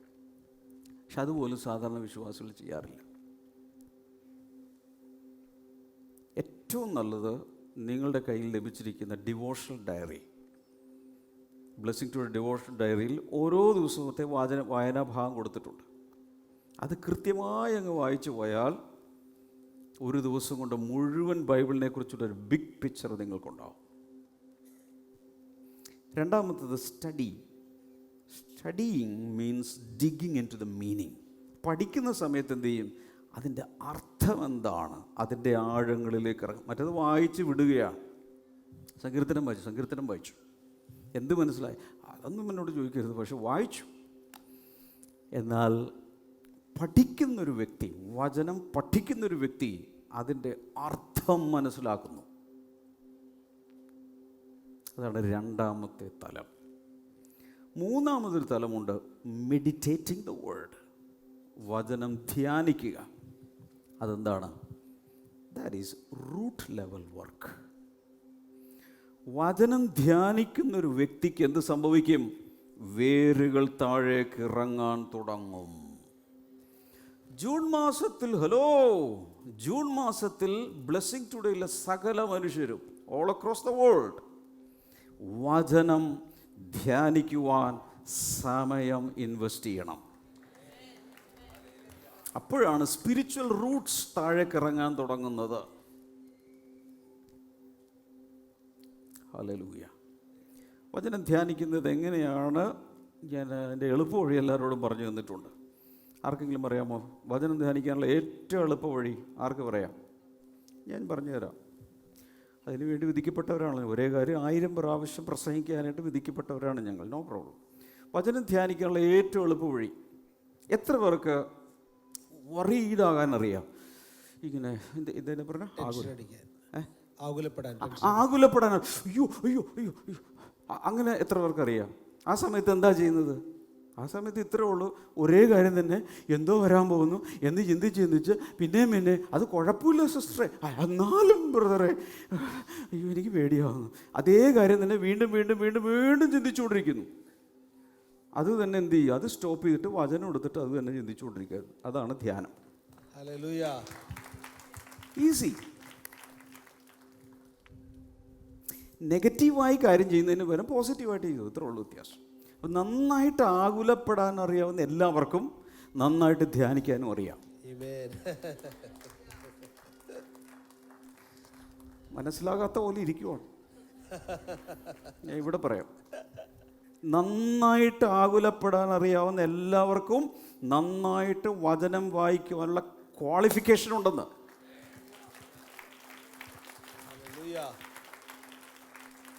ഇപ്പം ചെയ്യേണ്ടത് ഇത്രേ ഉള്ളൂ, ആ ധ്യാന ചിന്ത അങ്ങ് മാറ്റിയാൽ മതി. ഇതുവരെ ധ്യാനിച്ചുകൊണ്ടിരുന്നത് എങ്ങനെ കർത്താവേ ഈ മാസം കഴിച്ചു കൂട്ടും, എങ്ങനെ കർത്താവേ ഈ കടം വിട്ടു, എങ്ങനെ കർത്താവേ ഈ പിള്ളേരെ വളർത്തി കെട്ടിക്കും, ഇതിങ്ങനെ ചിന്തിച്ചുകൊണ്ടിരിക്കുന്നതിന് പകരം അതങ്ങ് മാറ്റി വെച്ചിട്ട് എന്ത് ചെയ്യുക? ഒരു വചനം എടുക്കുക. ഒരു വചനം എടുത്തിട്ട് അത് തലയിലോട്ട് കയറ്റുക, അത് തന്നെ ചിന്തിച്ചുകൊണ്ടിരിക്കുക. അതാണ് ധ്യാനം. ആവർത്തിച്ച് ഒരേ കാര്യം തലയിട്ട് കറക്കിക്കൊണ്ടിരിക്കുന്ന പരിപാടിയാണ് ധ്യാനം.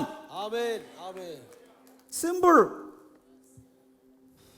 അതിനുവേണ്ടി പ്രത്യേക കോഴ്സിനൊന്നും പോകണ്ട. എന്ത് ചെയ്താൽ മതി? ഒരു വചനം എടുത്തിട്ട് അത് തന്നെ ചിന്തിച്ചുകൊണ്ടിരിക്കുക. പക്ഷേ ബൈബിളിലെ മെഡിറ്റേഷൻ ഒരു കാര്യം കൂടി ചെയ്യണം. അതെന്താണത്? എബ്രായ ഭാഷയിൽ ഹാഗ എന്ന വേർഡാണ് ഉപയോഗിച്ചിരിക്കുന്നത്. ധ്യാനിക്കുന്നതിന് ഹാഗ പറഞ്ഞേ. ഹാഗ എന്ന് പറഞ്ഞാൽ മറ്റർ, മർമർ എന്നാണ് അർത്ഥം. ഇങ്ങനെ പിറുപിറുത്തോണ്ട് നടക്കുക. അപ്പോൾ ഒരു ഉദാഹരണം പറയുക. പിറുപിറുത്തോണ്ട് നടക്കുന്നത് ഒരു ഭയങ്കരമായൊരു ആധി അകത്തേക്ക് വന്നിരിക്കുക. ഇവിടെ ഇങ്ങനെ ഒരു തരം ആളിക്കത്തുക എന്ന് പറയില്ല, തീ പിടിച്ചിട്ട് ആളിക്കത്തുന്നത് പോലെ ആധി വന്നിങ്ങനെ നെഞ്ചിൻ്റെ അകത്ത് ആളിക്കൊണ്ടിരിക്കുമ്പോഴാണ് പെട്ടെന്നൊരു വചനം അകത്തേക്ക് വരികയാണ്. കർത്താവ് എനിക്ക് തുണ, ഞാൻ ആരെ പേടിക്കും? കർത്താവ് എനിക്ക് തുണ, ഞാൻ ആരെ പേടിക്കും? കർത്താവ് എനിക്ക് തുണയാണെങ്കിൽ ഞാൻ ആരെ പേടിക്കും? കർത്താവാണ് എൻ്റെ തുണയെങ്കിൽ ഞാൻ ആരെ പേടിക്കും? കർത്താവാണ് തുണയെങ്കിൽ ഞാൻ ആരെ പേടിക്കും?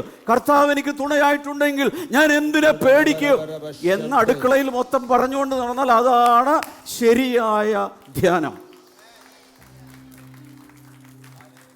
കൈയടിച്ച് ശരിയായില്ല മക്കളെ. Hallelujah.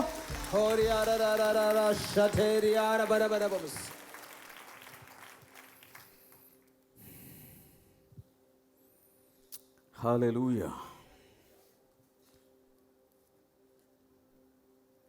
Number 3, the word protects you from drifting away.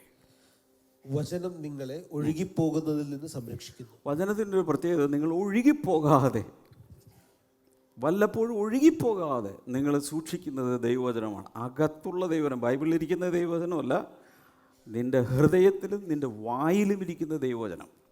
അതാണ് ഒഴുകിപ്പോകാതെ നമ്മെ പിടിച്ചു നിർത്തുന്നത്. സങ്കീർത്തനങ്ങൾ 119:11 I have hidden your word in my heart that I might not sin against you. വായിക്കാമോ? ഞാൻ നിന്നോട് പാപം ചെയ്യാതിരിക്കേണ്ടതിന് നിന്റെ വചനത്തെ ഹൃദയത്തിൽ സംഗ്രഹിക്കുന്നു.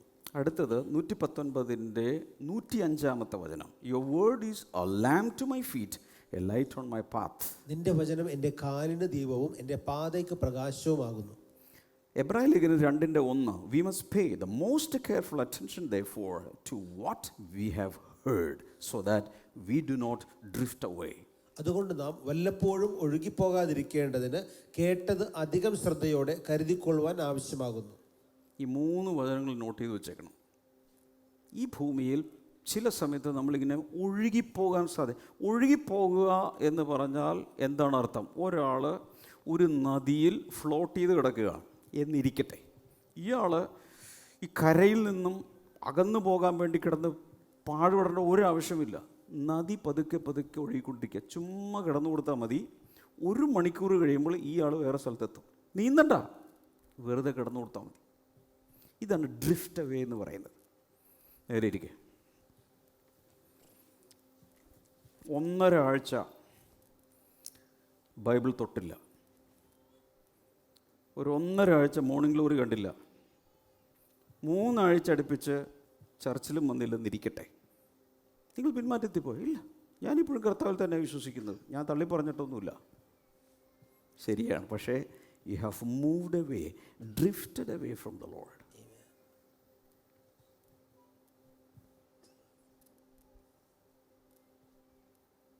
ബൈബിൾ വായിക്കില്ലെന്ന് തീരുമാനമെടുത്തോ? ഇല്ല, ബിഷി, ഭയങ്കര തിരക്ക്, അതുകൊണ്ട് വായിക്കാൻ പറ്റിയില്ല.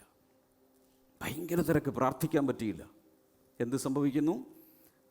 നമ്മൾ പോലും അറിയാതെ പതുക്കെ പതുക്കെ പതുക്കെ ഗ്രാജുവലായി ദൈവത്തിൽ നകന്നു പോകും. അതുകൊണ്ട് പറഞ്ഞു, വല്ലപ്പോഴും ഒഴുകിപ്പോകാതിരിക്കേണ്ടതിന് കേട്ടത് അധികം ശ്രദ്ധയോടെ കരുതിക്കൊള്ളുവാൻ ആവശ്യമാവും.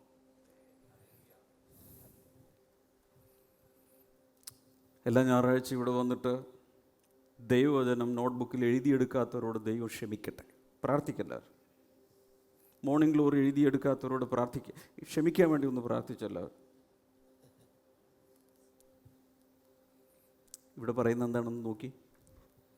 കേട്ടത് അധികം ശ്രദ്ധയോടെ കരുതണമെങ്കിൽ മറവിയിൽ ബിരുദാനന്തര ബിരുദം എടുത്ത ഒത്തിരി പേര് ഇതിൻ്റെ ഒത്തിരിപ്പുണ്ട്. എല്ലാം മറന്നു പോകും.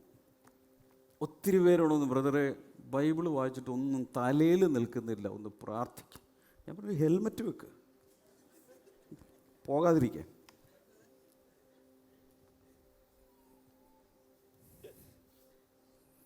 എങ്ങനെയാ തലയിൽ നിൽക്കുന്നേ? അധികം ശ്രദ്ധയോടെ കരുതണം. അതിനുവേണ്ടി മനഃപൂർവ്വമായി എഴുതണം. ഞാൻ പറഞ്ഞല്ലോ, 1984 മുതൽ ഞാൻ എഴുതി കൂട്ടിയ നോട്ട്ബുക്കുകൾ എൻ്റെ വീട്ടിലിരിപ്പുണ്ട്.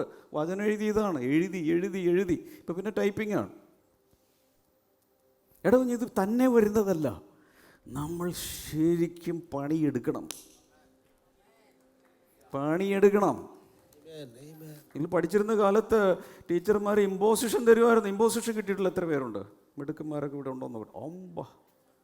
കിട്ടാത്ത ആരുമില്ല. എന്തിനീ ടീച്ചേഴ്സ് ഇമ്പോസിഷൻ നൽകുന്നേ?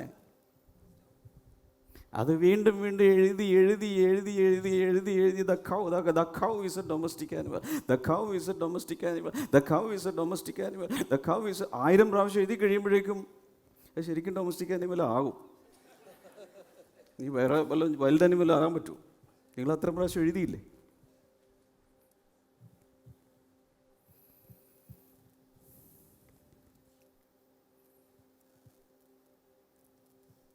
കൈകൂപ്പി അപേക്ഷിക്കുകയാണ്.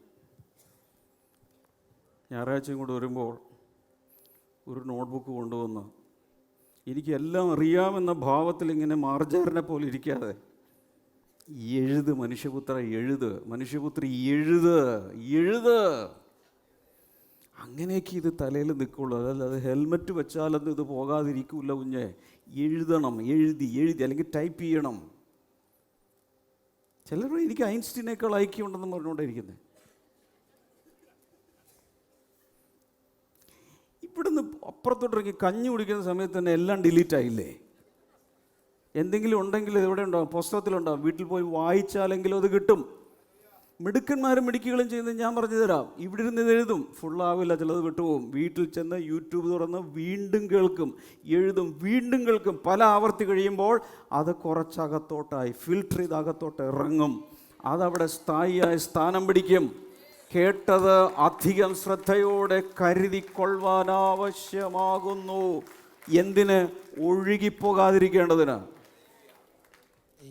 ഒഴുകിപ്പോകാൻ വേണ്ടി ആരും തീരുമാനമെടുക്കേണ്ട, ഒന്നും ചെയ്യേണ്ട, പൊക്കോളൂ. കാരണം ഒരു ടൈഡ് ഇങ്ങനെ നടക്കുകയാണ് ഈ ലോകത്തിൽ.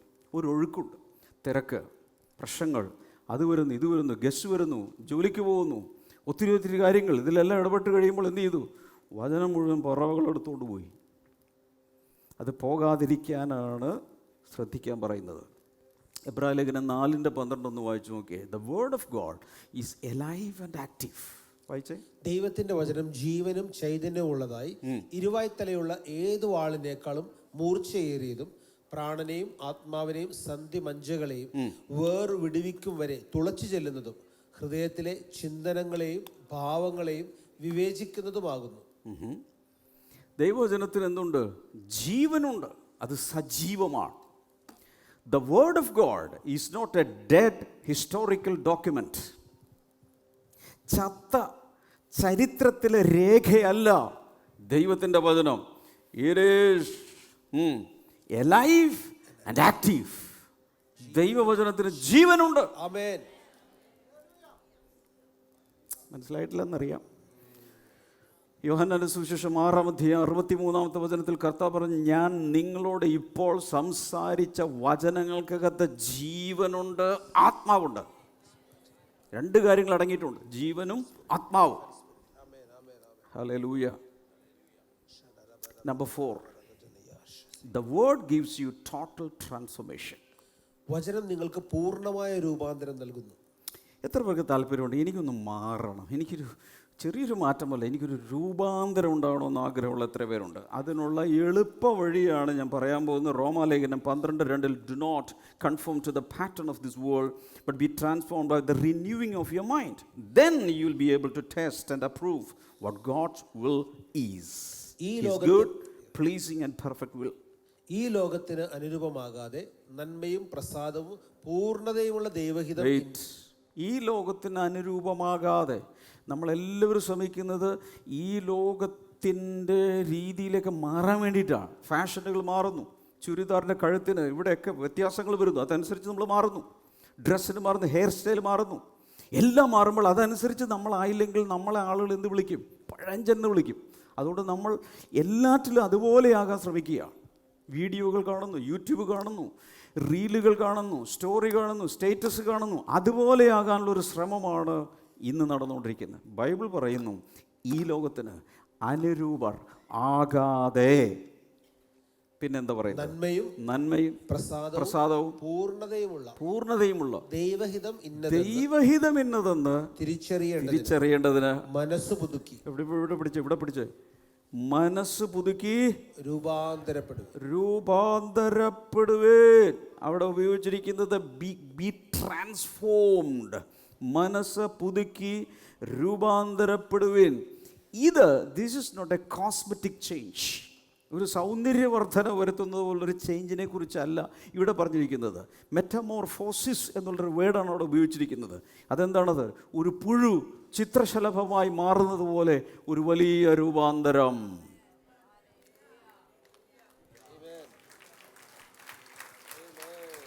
നമ്മൾ പ്രസിദ്ധീകരിച്ചിട്ടുള്ള മനസ്സിൻ്റെ നവീകരണം, റിന്യൂവൽ ഓഫ് ദ മൈൻഡ് എന്ന പുസ്തകം എത്ര പേർ വായിച്ചിട്ടുണ്ട്? എത്ര പേരുടെ വീട്ടിലുണ്ട്? വീണ്ടും എടുത്ത് വായിക്കുക. മനസ്സിൻ്റെ രൂപാന്തരമാണ്.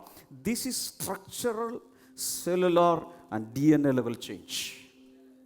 ഈ മാറ്റം എന്ന് പറയുന്നത് അതിഭയങ്കരമായൊരു ട്രാൻസ്ഫോർമേഷനാണ്. മൊത്തം ഘടന പോലും മാറിപ്പോകും. ഹല്ലേലൂയ. DNA വരെ ദൈവത്തിൻ്റെ പരിശുദ്ധാത്മാവിന് ഇറങ്ങാൻ പറ്റുമെന്നുള്ളത് എബ്രായലേഖനം 4:12 കണ്ടു. Amen, amen, amen, amen.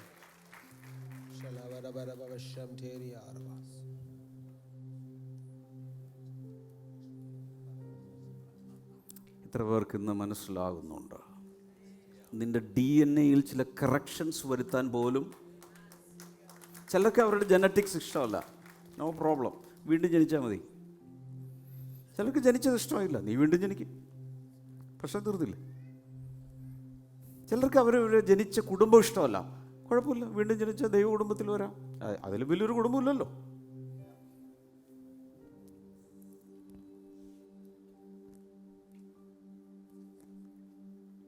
എത്ര പേർക്ക് ആഗ്രഹമുണ്ട് കുഞ്ഞുങ്ങളെ, പെൺമക്കളെ, ആൺമക്കളെ, എത്ര പേർക്ക് ആഗ്രഹമുണ്ട് എനിക്കൊരു DNA ലെവൽ തന്നെ ഒരു ചേഞ്ച് വേണം, ഒരു ട്രാൻസ്ഫോർമേഷൻ വേണം.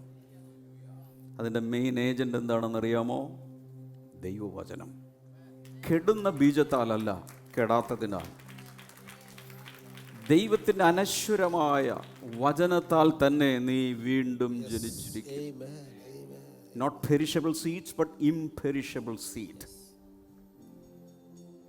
കുഞ്ഞ്, ദൈവവചനം എന്ന് പറഞ്ഞാൽ എന്താണെന്നാണ് വിചാരിച്ചത്?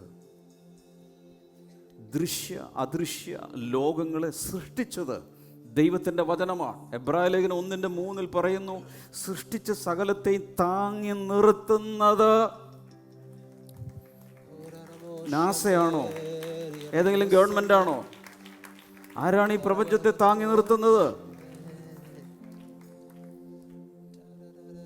ദൈവത്തിൻ്റെ വചനത്തിൻ്റെ ശക്തിയുള്ള വചനത്താൽ സകലത്തെയും താങ്ങി നിർത്തുന്നവൻ. എടാ, പ്രപഞ്ചത്തെ മുഴുവൻ താങ്ങി നിർത്താൻ ശക്തിയുള്ള ദൈവവചനമാണ് നിന്റെ കയ്യിൽ പിടിച്ചിരിക്കുന്നത്. നിന്റെ ഈ കൊച്ചു ജീവിതത്തെ താങ്ങി നിർത്താൻ ഈ വചനത്തിന് പ്രാപ്തിയില്ലേ?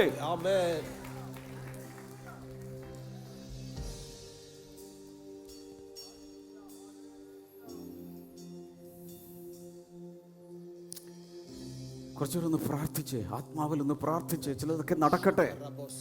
ചില ട്രാൻസാക്ഷനുകൾ ഇവിടെ നടക്കുക.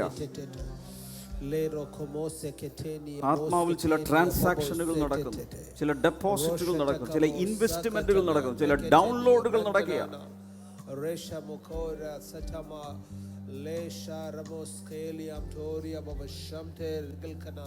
Hallelujah, hallelujah, hallelujah.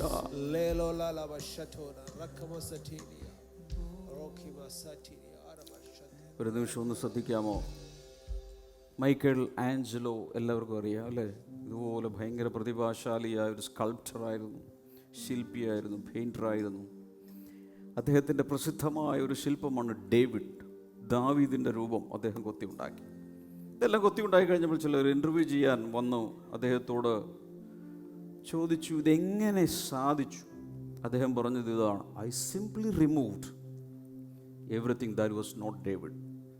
ഒരു വലിയ പാറക്കല്ല്, മാർബിളിൻ്റെ ഷേപ്പില്ലാത്തൊരു രൂപം, ഇതിനുള്ളിൽ നിന്ന് ദാവീദിനെ എങ്ങനെയാണ് കൊത്തിയെടുത്തത്? അദ്ദേഹം പറഞ്ഞത്, അതിനുള്ളിലുള്ള ദാവീദല്ലാത്ത എല്ലാത്തിനെയും ഞാൻ ചെത്തിക്കളഞ്ഞു.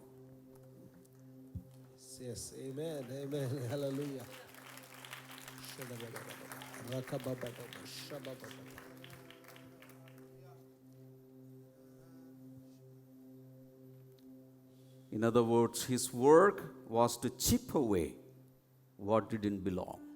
വേണ്ടാത്ത എല്ലാം ചെത്തിക്കളയുന്നവനാണ് ശില്പി. ഇന്നിവിടെ ഇരിക്കുന്നവരിൽ എല്ലാവരിലും ക്രിസ്തുവല്ലാത്ത, ക്രിസ്തുവിന് വേണ്ടാത്ത സകലവും അവൻ ചെത്തിക്കളയും. എന്തിന്? അവൻ്റെ അതേ പ്രതിമയായി രൂപാന്തരപ്പെടുവാൻ. ജൂൺ മാസത്തിൽ പരിശുദ്ധാത്മാവ് സഭകളോട് ചോദിക്കുന്നു, നിന്നിൽ എൻ്റേതല്ലാത്ത, എനിക്ക് വേണ്ടാത്ത, ക്രിസ്തുവിന് നിരക്കാത്ത സകലത്തെ ചെത്തിക്കളയാൻ ദൈവവചനത്തെ അനുവദിക്കുമോ? ഇതിൻ്റെ പേരാണ് ചെത്തിപിടിപ്പാക്കൽ. ദൈവവചനം വായിക്കുന്നത്, ചർച്ചിൽ വരുന്നത് ഒരു റിലീജിയസ് കോട്ടിംഗ് തരാൻ വേണ്ടിയിട്ടല്ല, ഒരു സ്പിരിച്വൽ കോട്ടിംഗ് തരാൻ വേണ്ടിയിട്ടല്ല ഇവിടെ കൊണ്ടുവന്നത്. വേണ്ടാത്തതെല്ലാം ചെത്തി ചെത്തി ജീവിതത്തിൽ നിന്ന് എടുത്ത് കളയാനാണ്. ദൈവവചനം വായിച്ചപ്പോൾ എപ്പോഴെങ്കിലും അകത്ത് ഒരു അസ്വസ്ഥത വന്നിട്ടുള്ള ആരെങ്കിലും ഉണ്ടെങ്കിൽ, കുത്തുകൊണ്ടു അങ്ങനെയുള്ള ആരെങ്കിലും ഉണ്ടെങ്കിൽ ഒന്ന് കൈ ഉയർത്തുക. അത് അവൻ്റെ ഉളിയായിരുന്നു, കുത്തിക്കളയാൻ, ചെത്തിക്കളയാൻ. പലപ്പോഴും നമ്മൾ ചെയ്യുന്നത് ആ പേജ് അങ്ങ് മറിക്കും. കാരണം ഒരു വല്ലാത്ത അസ്വസ്ഥ, ഇന്ന് കിടന്ന് ഉറങ്ങാൻ പറ്റില്ല. കാരണം കുത്തുകൊള്ളുന്നു, മനസ്സാക്ഷിയിൽ കുത്തുകൊള്ളുന്നു. ചില പാപങ്ങളെക്കുറിച്ച് നമ്മളെ ഓർമ്മിപ്പിക്കുന്നു. ഇന്നത് നീ മാറ്റണം, ഇവിടെ നീ മാനസാന്തരപ്പെടണം എന്നൊക്കെ നമ്മളോട് സംസാരിക്കുമ്പോൾ,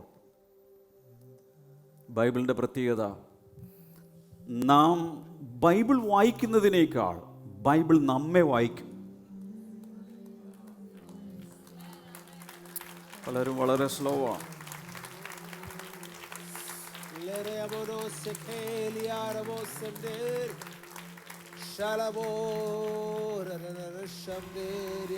അങ്ങനെ വായിക്കുമ്പോൾ കുഴപ്പമെന്തെന്ന് ചോദിച്ചാൽ ഉള്ളിൽ ചില ഡിസ്കംഫർട്ടൊക്കെ വരും. എന്തൊരു അവിടെ ഇവിടെയൊക്കെ കുത്തുന്നത് പോലെ തോന്നും. കുത്തുന്നു എന്തെങ്കിൽ നീ രക്ഷപ്പെട്ടു. അതിൻ്റെ അർത്ഥം വചനം നിന്നിൽ ആക്ടിവേറ്റഡ് ആയി എന്നാണ്. വചനം പ്രവർത്തിക്കാൻ തുടങ്ങിയിട്ടുണ്ട്. ചിലർ ആൻറ്റിബയോട്ടിക്സ് ഒക്കെ കഴിക്കുന്ന സമയം ആദ്യത്തെ 1-2 ദിവസം ഒന്നും തോന്നില്ല, 3-ാം ദിവസമൊക്കെ ആകുമ്പോഴേക്കും അതങ്ങ് പ്രവർത്തിക്കാൻ തുടങ്ങും. അപ്പോഴാണ് അത് ചിലതിനെയൊക്കെ അത് ഫൈറ്റ് ചെയ്യുന്നത്. ഇതുപോലെ ദൈവവചനം ഇൻടേക്ക് വരുന്ന സമയത്ത് അത് ചിലതിനെയൊക്കെ ഫൈറ്റ് ചെയ്യും. ചില ആന്റിബോഡിയൊക്കെ ക്രിയേറ്റഡ് ആകും, ചിലതിനൊക്കെ ഫൈറ്റ് ചെയ്യാൻ തുടങ്ങും. ചുരുക്കി പറഞ്ഞാൽ ദൈവവചനം വായിക്കുമ്പോൾ ആർക്കെങ്കിലും അകത്ത് കുത്തുകൊള്ളുന്നുണ്ടെങ്കിൽ നീ രക്ഷപ്പെട്ടു. പരിശുദ്ധാത്മാവിന്റെ പ്രവർത്തനം നിന്നിൽ ആരംഭിച്ചു കഴിഞ്ഞു. ആ വചനം സ്കിപ്പ് ചെയ്യരുത്, ആ പേജ് വിടരുത്, അവിടെ തന്നെ നിൽക്കുക. പരിശുദ്ധാത്മ പണിയട്ടെ, അവന്റെ ഉള്ളി പതിയട്ടെ. ക്രിസ്തുവിൻ്റെ അല്ലാത്ത എല്ലാം എന്നിൽ നിന്നും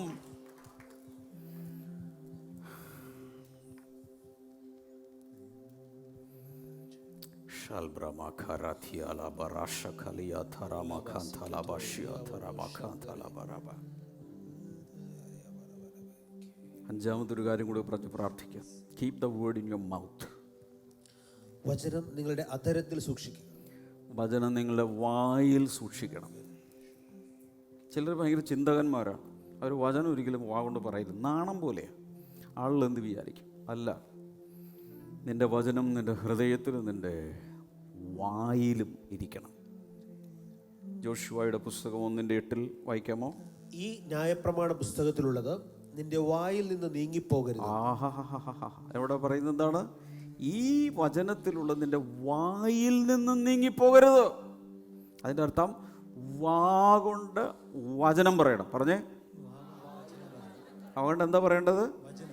ബൈബിളിലൊരു വാക്ക് പറയും, വാ കൊണ്ട് കുരള പറയരുത്. കുരള എന്താണെന്ന് എനിക്കറിഞ്ഞില്ല. കുരുള അറിയാം, പക്ഷെ കുരള അറിയില്ല. വാ കൊണ്ട് കുരള പറയരുത്. വേണ്ടാത്ത എന്തെങ്കിലും സംസാരിക്കുക, എൻ്റെ ഇംഗ്ലീഷ് നോക്കണം. വാ കൊണ്ട് അനാവശ്യമായത് പറയാതെ വാ കൊണ്ട് വചനം പറയാൻ തുടങ്ങി. ഇന്നൊരു തീരുമാനം എടുക്കാമോ? ഒരു ദിവസം മാക്സിമം വാ കൊണ്ട്, ആരും കേട്ടില്ലെങ്കിലും കുഴപ്പം, എനിക്കൊരു സ്റ്റേജ് കിട്ടിയാലും കുഴപ്പമില്ല, വചനം അങ്ങ് പറയും. അടുക്കളയിൽ നിന്ന് പറഞ്ഞു, ബെഡ്റൂമിൽ പറഞ്ഞു, മുറ്റത്ത് നിന്ന് പറഞ്ഞു, പാരപ്പറ്റിൽ കയറി പറഞ്ഞു, എവിടെ വേണമെങ്കിൽ നിന്ന് പറഞ്ഞു. വചനം വാ കൊണ്ട് പറയാൻ തുടങ്ങിയാൽ നിന്റെ കുടുംബാന്തരീക്ഷം തിരിയും. പിതാക്കന്മാർ മുതൽ അടഞ്ഞു കിടക്കുന്ന ചില വാതിലുകൾ ഈ വചനം തള്ളി തുറക്കും.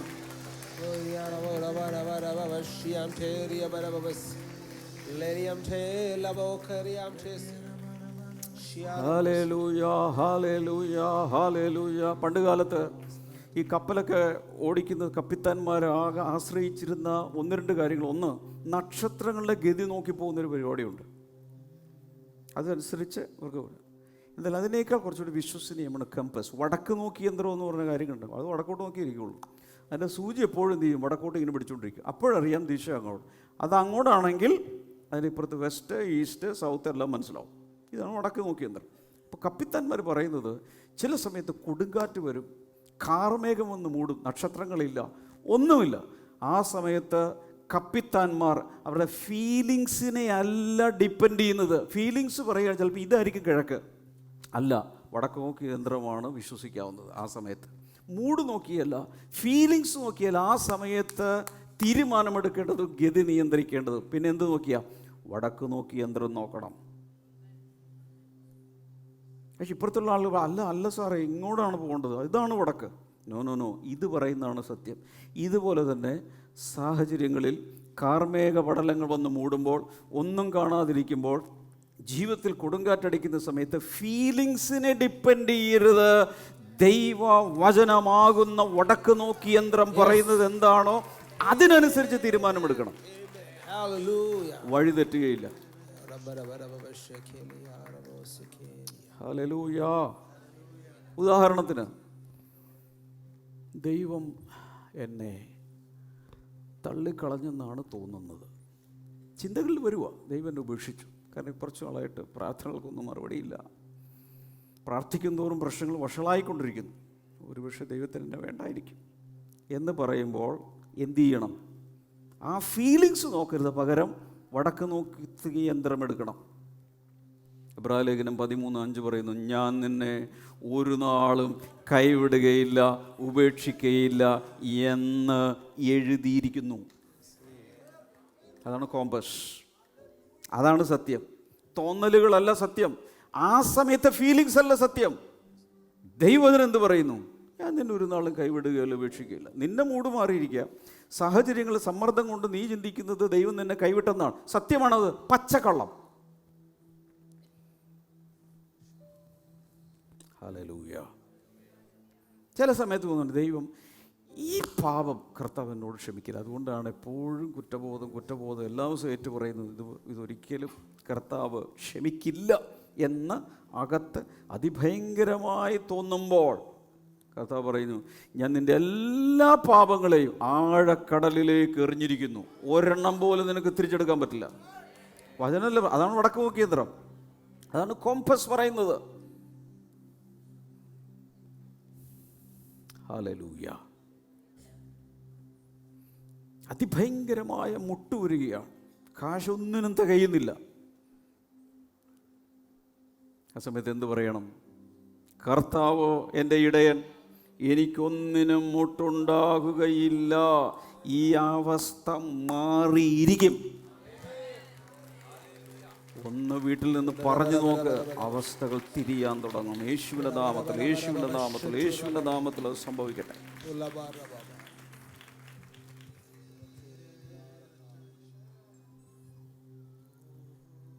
ജൂൺ മാസത്തിൽ എല്ലാവരുടെയും വേരിങ്ങനെ ഇറങ്ങാൻ പോവുക. മണ്ണിനടിയിലേക്ക് ഇറങ്ങി വചനത്തിൽ വേരൂന്നി. ഞാൻ ആദ്യം പറഞ്ഞു, ഓക്കുമരങ്ങളെ പോലെ കാറ്റ് വന്നാൽ അങ്ങോട്ടും ഇങ്ങോട്ടും ഒന്ന് ആടുമായിരിക്കാം, വളയുമായിരിക്കാം, പക്ഷേ മൂട് പറയുകയില്ല. കാരണം ആഴങ്ങളിലേക്ക് വേരിറങ്ങിയിരിക്കുകയാണ്. അത്രയും വചനങ്ങൾ നമ്മുടെ അകത്തുണ്ടെങ്കിൽ നിങ്ങൾക്ക് റൂട്ട്സ് ഉണ്ട്. ജൂൺ മാസത്തിൽ ഓരോ ദൈവ പൈതലിനെയും കർത്താവ് ഇതുപോലെ ഉറപ്പിച്ച് നിർത്താൻ ആഗ്രഹിക്കുന്നു. ഞാൻ ഇവിടെ നിന്നുകൊണ്ടൊരു കാര്യം നിങ്ങളോട് പറയാം. നിൻ്റെ വശത്ത് 1000 പേരും വലതുവശത്ത് 10,000 പേരും വീഴും, പക്ഷെ അത് നിന്നോടടുത്ത് വരികയില്ല. അതിൻ്റെ അർത്ഥം അപ്പുറം ഇപ്പുറമൊക്കെ പലരും വീഴും, പലരും പിന്മാറ്റത്തിൽ പോകും, പലരും വിശ്വാസത്യാഗം സംഭവിക്കും, പക്ഷേ ഞാൻ ഉറച്ചു നിൽക്കും. കർത്താവ് നമുക്ക് തന്നിരിക്കുന്ന ഒരു വാഗ്ദത്തമുണ്ട്, ഇളകാത്ത രാജ്യം പ്രാപിക്കുന്നത് കൊണ്ട്. ഇംഗ്ലീഷിൽ പറയുന്നത് അൺഷേക്കബിൾ കിങ്ഡം.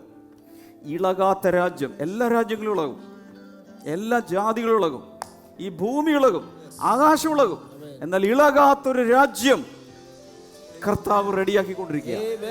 വെയിറ്റ്. ആർക്ക് വേണ്ടിയാണ്?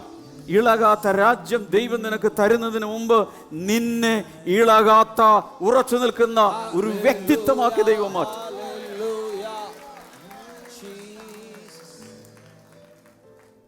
ഹല്ലേലൂയ. ഞാൻ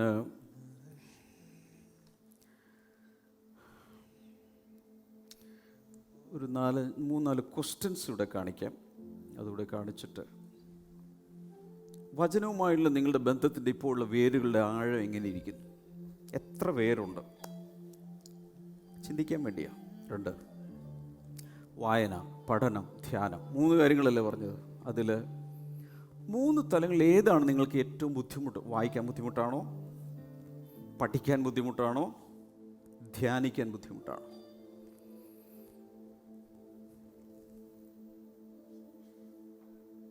ചിന്തിക്കുക. നമ്പർ 3, ഒരു നുണയെ ബൈബിൾ സത്യം ഉപയോഗിച്ച് മാറ്റി സ്ഥാപിക്കേണ്ട ഒരു പ്രത്യേക മേഖല നിങ്ങളുടെ ജീവിതത്തിലുണ്ട്. ചിലതൊക്കെ നിങ്ങൾ വിശ്വസിച്ചിരിക്കുന്നത് പച്ചക്കള്ളമാണ്. എനിക്ക് വിളിയില്ല, എനിക്ക് അഭിഷേകമില്ല, ദൈവം എന്നെ സ്നേഹിക്കുന്നില്ല. ഇതെല്ലാം കല്ല് വെച്ച നുണയാണ്. ദൈവവചനം പറയുന്നത് നീ എൻ്റെ പ്രിയ മകനാകുന്നു, പ്രിയ മകളാകുന്നു. ഡിയർലി ബിലവഡ് എന്നാണ് വിളിച്ചിരിക്കുന്നത്. ഞാൻ നിനക്ക് പകരം ജാതികളെയും മനുഷ്യരെയും കൊടുക്കുന്നു.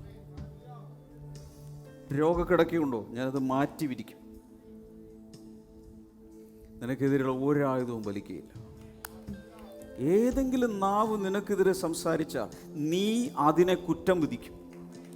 നിന്റെ നാവ് കൊണ്ട് ആ നാവിനെ നീ കുറ്റം വിധിക്കുന്നു. ഇതൊക്കെയാണ് വചനത്തിലുള്ളത്. പക്ഷെ പലപ്പോഴും ഒന്നുകിൽ ഈ വചനങ്ങളെക്കുറിച്ച് നമുക്ക് അറിയില്ല, കേട്ട് മറക്കുന്നു, അതിൽ പിടിച്ചു നിൽക്കുന്നില്ല. പിടിച്ചു നിന്നിരുന്നെങ്കിൽ ഇതിനെയൊക്കെ ബോംബാർഡ് ചെയ്ത് തകർക്കാൻ ഉള്ള സകല ആയുധവും നിന്റെ കയ്യിലുണ്ട്. അടുത്തത്, തിരുവെഴുത്തുകളിൽ കൂടുതൽ സ്ഥിരതയോടെ ഇടപഴകുന്നതിന് ഈ ആഴ്ച നിങ്ങൾ വരുത്തുന്ന ഒരു പ്രായോഗിക തുടർമാനവുമായി മാറ്റം വന്ന് എന്ത് തീരുമാനമാണ് എടുക്കുന്നത്? മോർണിംഗ് ഗ്ലോറി മുടങ്ങാതെ നാളെ മുതൽ കണ്ട്, വാച്ച് ചെയ്ത്, നോട്ട്സ് എഴുതി, കൃത്യമായ വചനം പഠിച്ച് സ്ഥാപിക്കും. തീരുമാനിക്കുന്നവർ കൈ ഉയർത്താം. കുറേ പേര് കൈ ഉയർത്തുന്നില്ല. നിങ്ങളുടെ ഗതി എന്താവുമെന്ന് പോലും എനിക്കറിയില്ല. എന്നോട് ചോദിക്കരുത്, ഞാൻ കുറ്റക്കാരനല്ല. എൻ്റെ കയ്യിൽ നിങ്ങളുടെ രക്തം ഉണ്ടാവില്ല, കാരണം എല്ലാം ഞാൻ തന്നിട്ടുണ്ട്.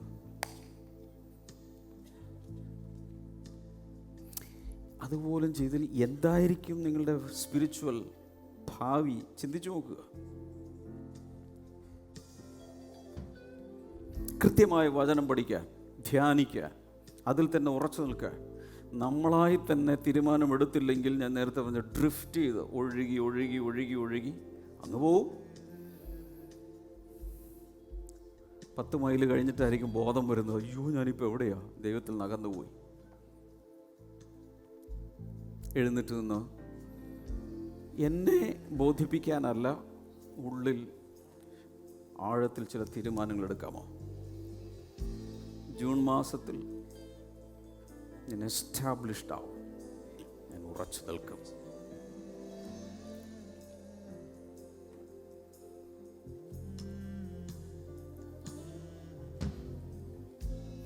കരങ്ങൾ രണ്ടും നെഞ്ചിലേക്ക് വെച്ച്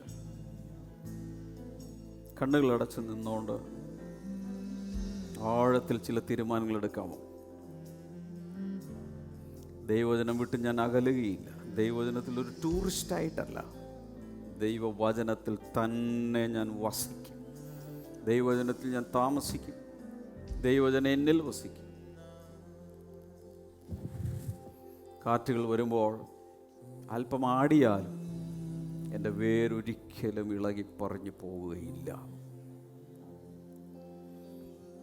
ഞാൻ ഉറച്ചു നിൽക്കും. ദൈവം എന്നെ നട്ടതുകൊണ്ട് ഞാൻ വേരൂന്നി ഉറച്ചു നിൽക്കും. ആർക്കും എന്നെ വേര് പറിച്ചൂരാൻ സാധ്യമല്ല. Thank you Jesus. പ്രാർത്ഥനയോട് നിൽക്കുമ്പോൾ ദൈവം എന്നെ ചില രോഗവിവരങ്ങൾ കാണിക്കുന്നു. തൈറോയിഡ് സംബന്ധിച്ച് പ്രയാസമുള്ള ചിലർ ഇവിടെയുണ്ട്, മറ്റ് ചില സ്ഥലങ്ങളിലും ഓൺലൈനിലുമൊക്കെ ഉണ്ട്. തൈറോയിഡ് സംബന്ധമായ രോഗങ്ങളെ കർത്താവ് ഈ ആരാധനയുടെ നടുവിൽ സൗഖ്യമാക്കുന്നു. അങ്ങനെയുള്ളവരെ കൈകളെ ഉയർത്തിപ്പിടിച്ച് അത് സ്വന്തമാക്കുക. വിശ്വാസത്താൽ അത് സ്വന്തമാക്കുക.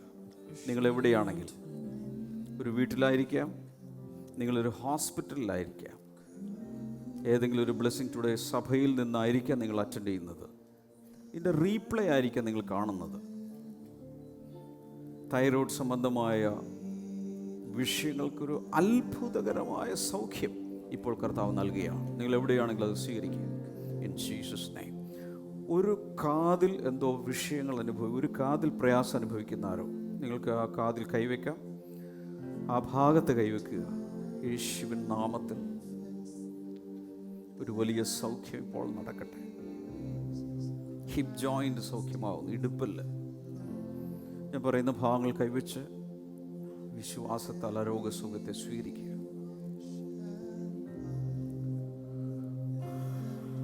Thank you father.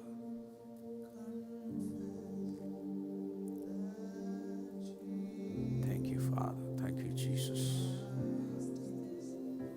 ബ്രസ്റ്റിൻ്റെ അകത്തിങ്ങനെ ലംബോ തടിപ്പൊക്കെ ആയിട്ട് പ്രയാസപ്പെട്ടിരിക്കുന്ന ചിലരെ കർത്താവ് ഇപ്പോൾ സൗഖ്യമാക്കുകയാണ് ഇൻ ജീസസ് നെയിം. രോഗബന്ധനങ്ങളെ കർത്താവ് ഒഴിക്കും. ഒരു റിബൺ കത്രി കൊണ്ട് മുറിക്കുന്നത് പോലെ രോഗബന്ധനങ്ങളെ കർത്താവ് മുറിച്ചു കളയുക യേശുവിൻ്റെ നാമത്തിൽ. ഈ ജനം സ്വതന്ത്രമാകട്ടെ. അവരുടെ ജീവിതത്തിലെ പാശങ്ങളെ, അമിക്കയറുകളെ ഞാൻ പൊട്ടിച്ചു കളയും. ഇപ്പോൾ എല്ലാ ഹൃദയങ്ങളും ഒന്ന് വിശ്വസിക്കണേ, എല്ലാ ഹൃദയങ്ങളും ഒന്ന് വിശ്വസിക്കണേ. വിടുതലുകൾ നടക്കുന്നൊരു സമയമാണ്. ദൈവം തൻ്റെ ജനത്തെ സൗഖ്യമാക്കുന്നവനാണ്, വിടുവിക്കുന്നവനാണ്. ഈ സമയത്ത് ജീവിതത്തിൽ ഇന്നുവരെ പ്രാർത്ഥിച്ചിട്ടില്ലാത്ത പോലെ എല്ലാവരും കണ്ണുകളടച്ച് കർത്താവിനോട് സംസാരിക്കുക, പ്രാർത്ഥിക്കുക. അതുപോലെ നെഞ്ചിൽ, ഈ കഴിഞ്ഞ ആഴ്ച പോലും നെഞ്ചിൽ വലിയ വേദന അനുഭവിച്ച, ചെസ്റ്റ് പെയിൻ ഉണ്ടായ വ്യക്തികൾ നിങ്ങളുടെ കൈവച്ച് ആരോഗ്യസുഖത്തെ സ്വീകരിക്കും. നെഞ്ചുവേദന ഉണ്ടായവർ സ്വീകരിക്കുക ഇൻ ജീസസ് നെയിം. കാൽ മുട്ടുകൾക്ക് പെയിൻ അനുഭവിക്കും, അങ്ങനെയുള്ളവർ ആ ഭാഗത്ത് കൈവച്ച് സ്വീകരിക്കുക യേശുവിൻ നാമത്തിൽ. ആ ജോയിൻ്റ് ഇപ്പോൾ സൗഖ്യമാകട്ടെ in the name of Jesus. സൗഖ്യമാകട്ടെ. ഷോൾഡറിന് പ്രയാസമുള്ളവർ ആ ഭാഗത്ത് കൈവയ്ക്കുകയോ കൈ ഉയർത്തുകയോ മൂവ് ചെയ്യുകയോ കറക്കുകയോ ചെയ്യുക യേശുവിൻ നാമത്തിൽ. Loose in the mighty name of Jesus. ആ രോഗബന്ധനം അഴിയട്ടെ, അഴിയട്ടെ. ഈ പല രോഗങ്ങളുടെയും പുറകിൽ രോഗാണുക്കളെക്കാൾ രോഗാത്മാക്കളാണ്. യേശു ചില വ്യക്തികളിൽ നിന്നും ചില അൺക്ലീൻ സ്പിരിറ്റ്സിനെ പുറത്താക്കി. അപ്പോഴാണ് അവരുടെ രോഗം മാറിയത്. രോഗം കൊണ്ടുവരുന്ന അശുദ്ധാത്മാക്കളുണ്ട്. അവരുടെ പരിപാടി ഏതെങ്കിലുമൊക്കെ ശരീരത്തിൽ കയറി കൂടി അവരെ രോഗികളാക്കുക. അങ്ങനെയുള്ള ശക്തികളോട് ശരീരങ്ങളിൽ നിന്ന് ഇറങ്ങാൻ ഞാൻ കൽപ്പിക്കാൻ പോവുക. അവർ റെഡി.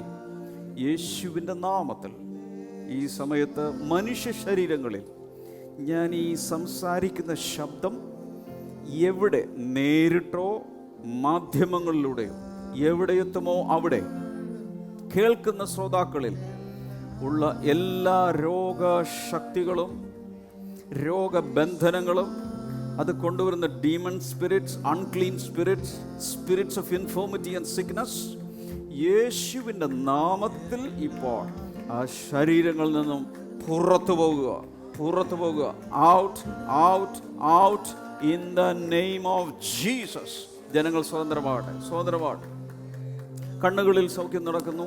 അതുപോലെ അലർജികളും ചൊറിച്ചിലുകളുമായി സ്കിന്നിൽ, ത്വക്കിൽ പ്രയാസം അനുഭവിക്കുന്നവർ ഇപ്പോൾ യേശുവിൻ്റെ നാമത്തിൽ സൗഖ്യമാകട്ടെ. അതുപോലെ നിൽക്കുന്ന സ്ഥലത്ത് ഇങ്ങനെ വീഴാൻ പോകുന്നത് പോലെ, ഗിഡിനസ്, ഫെയിൻറ്റ് ചെയ്യാൻ പോകുന്ന പോലെയൊക്കെ വരുന്നവർ യേശുവിൻ്റെ നാമത്തിൽ ഇപ്പോൾ സൗഖ്യമാകട്ടെ. ഇന്റേണൽ ബ്ലീഡിങ് സൗഖ്യമാകട്ടെ.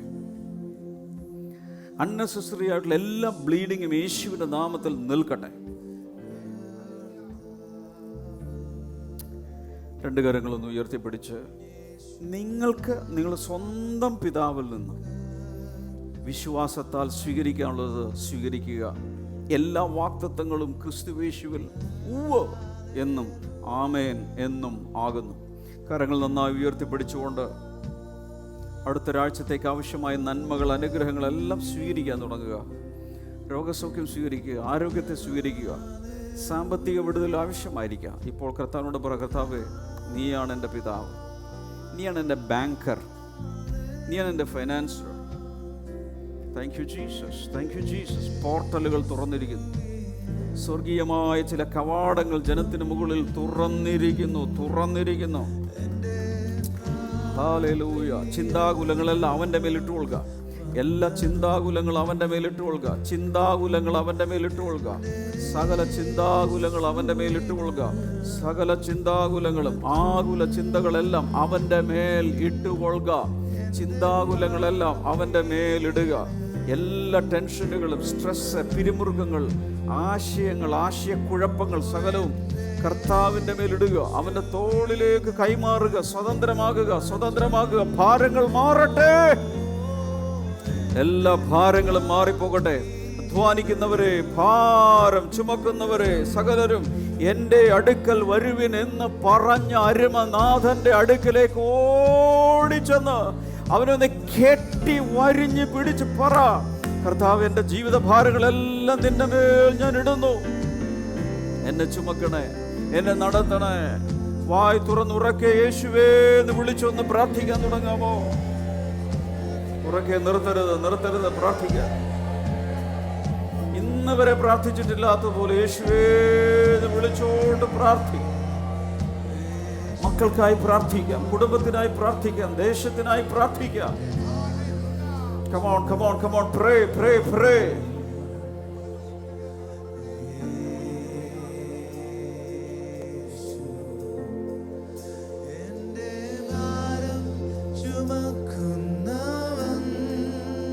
പാടാമോ?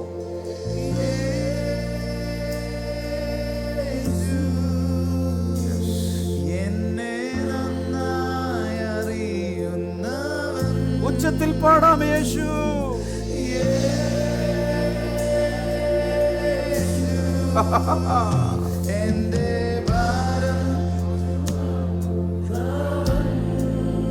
എല്ലാവരും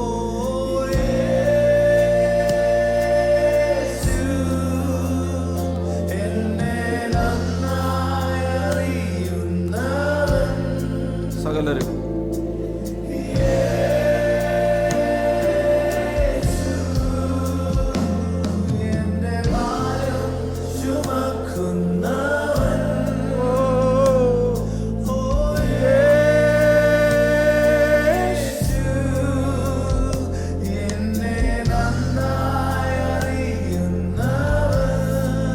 പാടാമോ?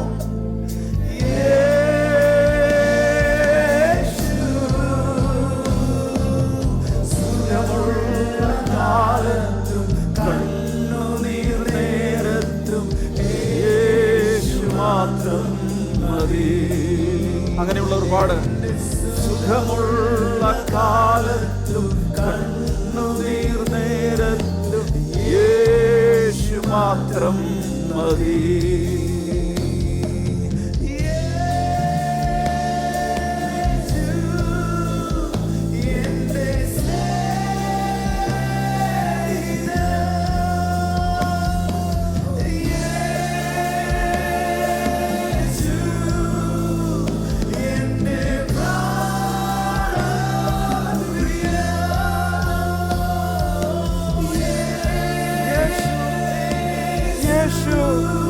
യേശു, എൻ്റെ യേശു,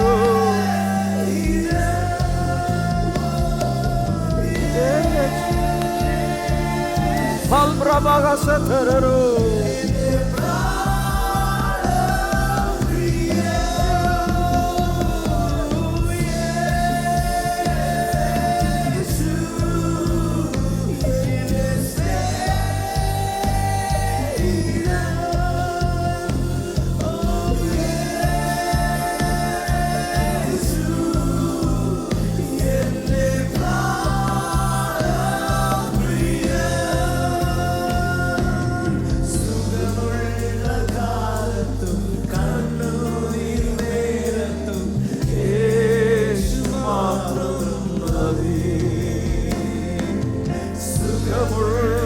കാലത്തു കണ്ണുനീർ നേരത്തു യേശു മാത്രം മതി.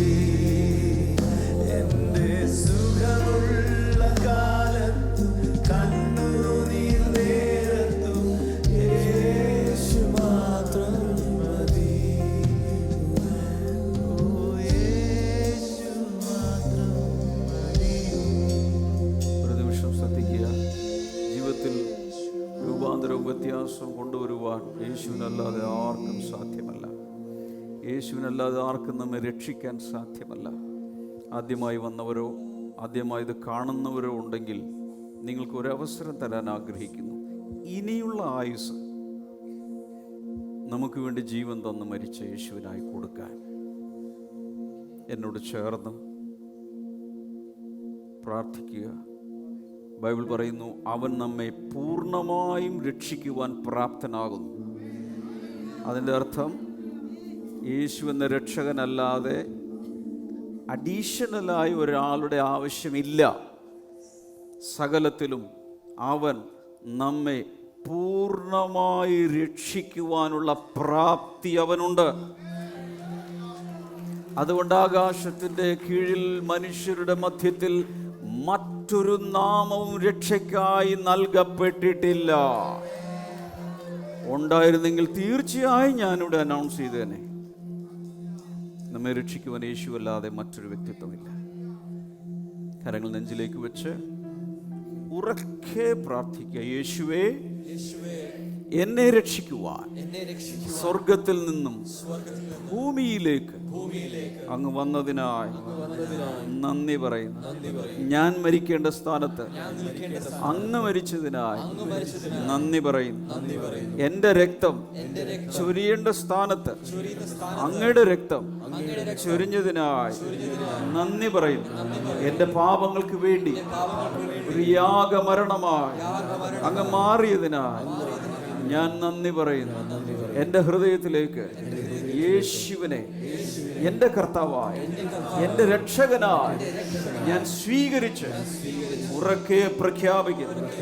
ഇന്ന് മുതൽ മരണം വരെ യേശുവിനെ മാത്രം അനുഗമിച്ച് ജീവിക്കുമെന്ന് ഞാൻ തീരുമാനിച്ചിരിക്കുന്നു. പരിശുദ്ധാത്മാവിനെ ഞാൻ സ്വീകരിച്ചിരിക്കുന്നു. എന്നെ അനുഗ്രഹിച്ചതിനായി, എന്നെ സ്വീകരിച്ചതിനായി, നിത്യജീവൻ നൽകിയതിനായി നന്ദി പറയുന്നു. ആമേൻ. ജൂൺ മാസത്തിൽ ഓരോ വ്യക്തികളെയും കർത്താവ് ഉറപ്പിച്ചു നിർത്തും. ഒരാൾ പോലും നശിച്ചു പോകുകയില്ല. കർത്താവാണ് പ്ലാൻ ചെയ്തതെങ്കിൽ ഉറച്ചു നിന്നിരിക്കും. കൈകളടിച്ച് കർത്താവിന് നന്ദി പറയാം.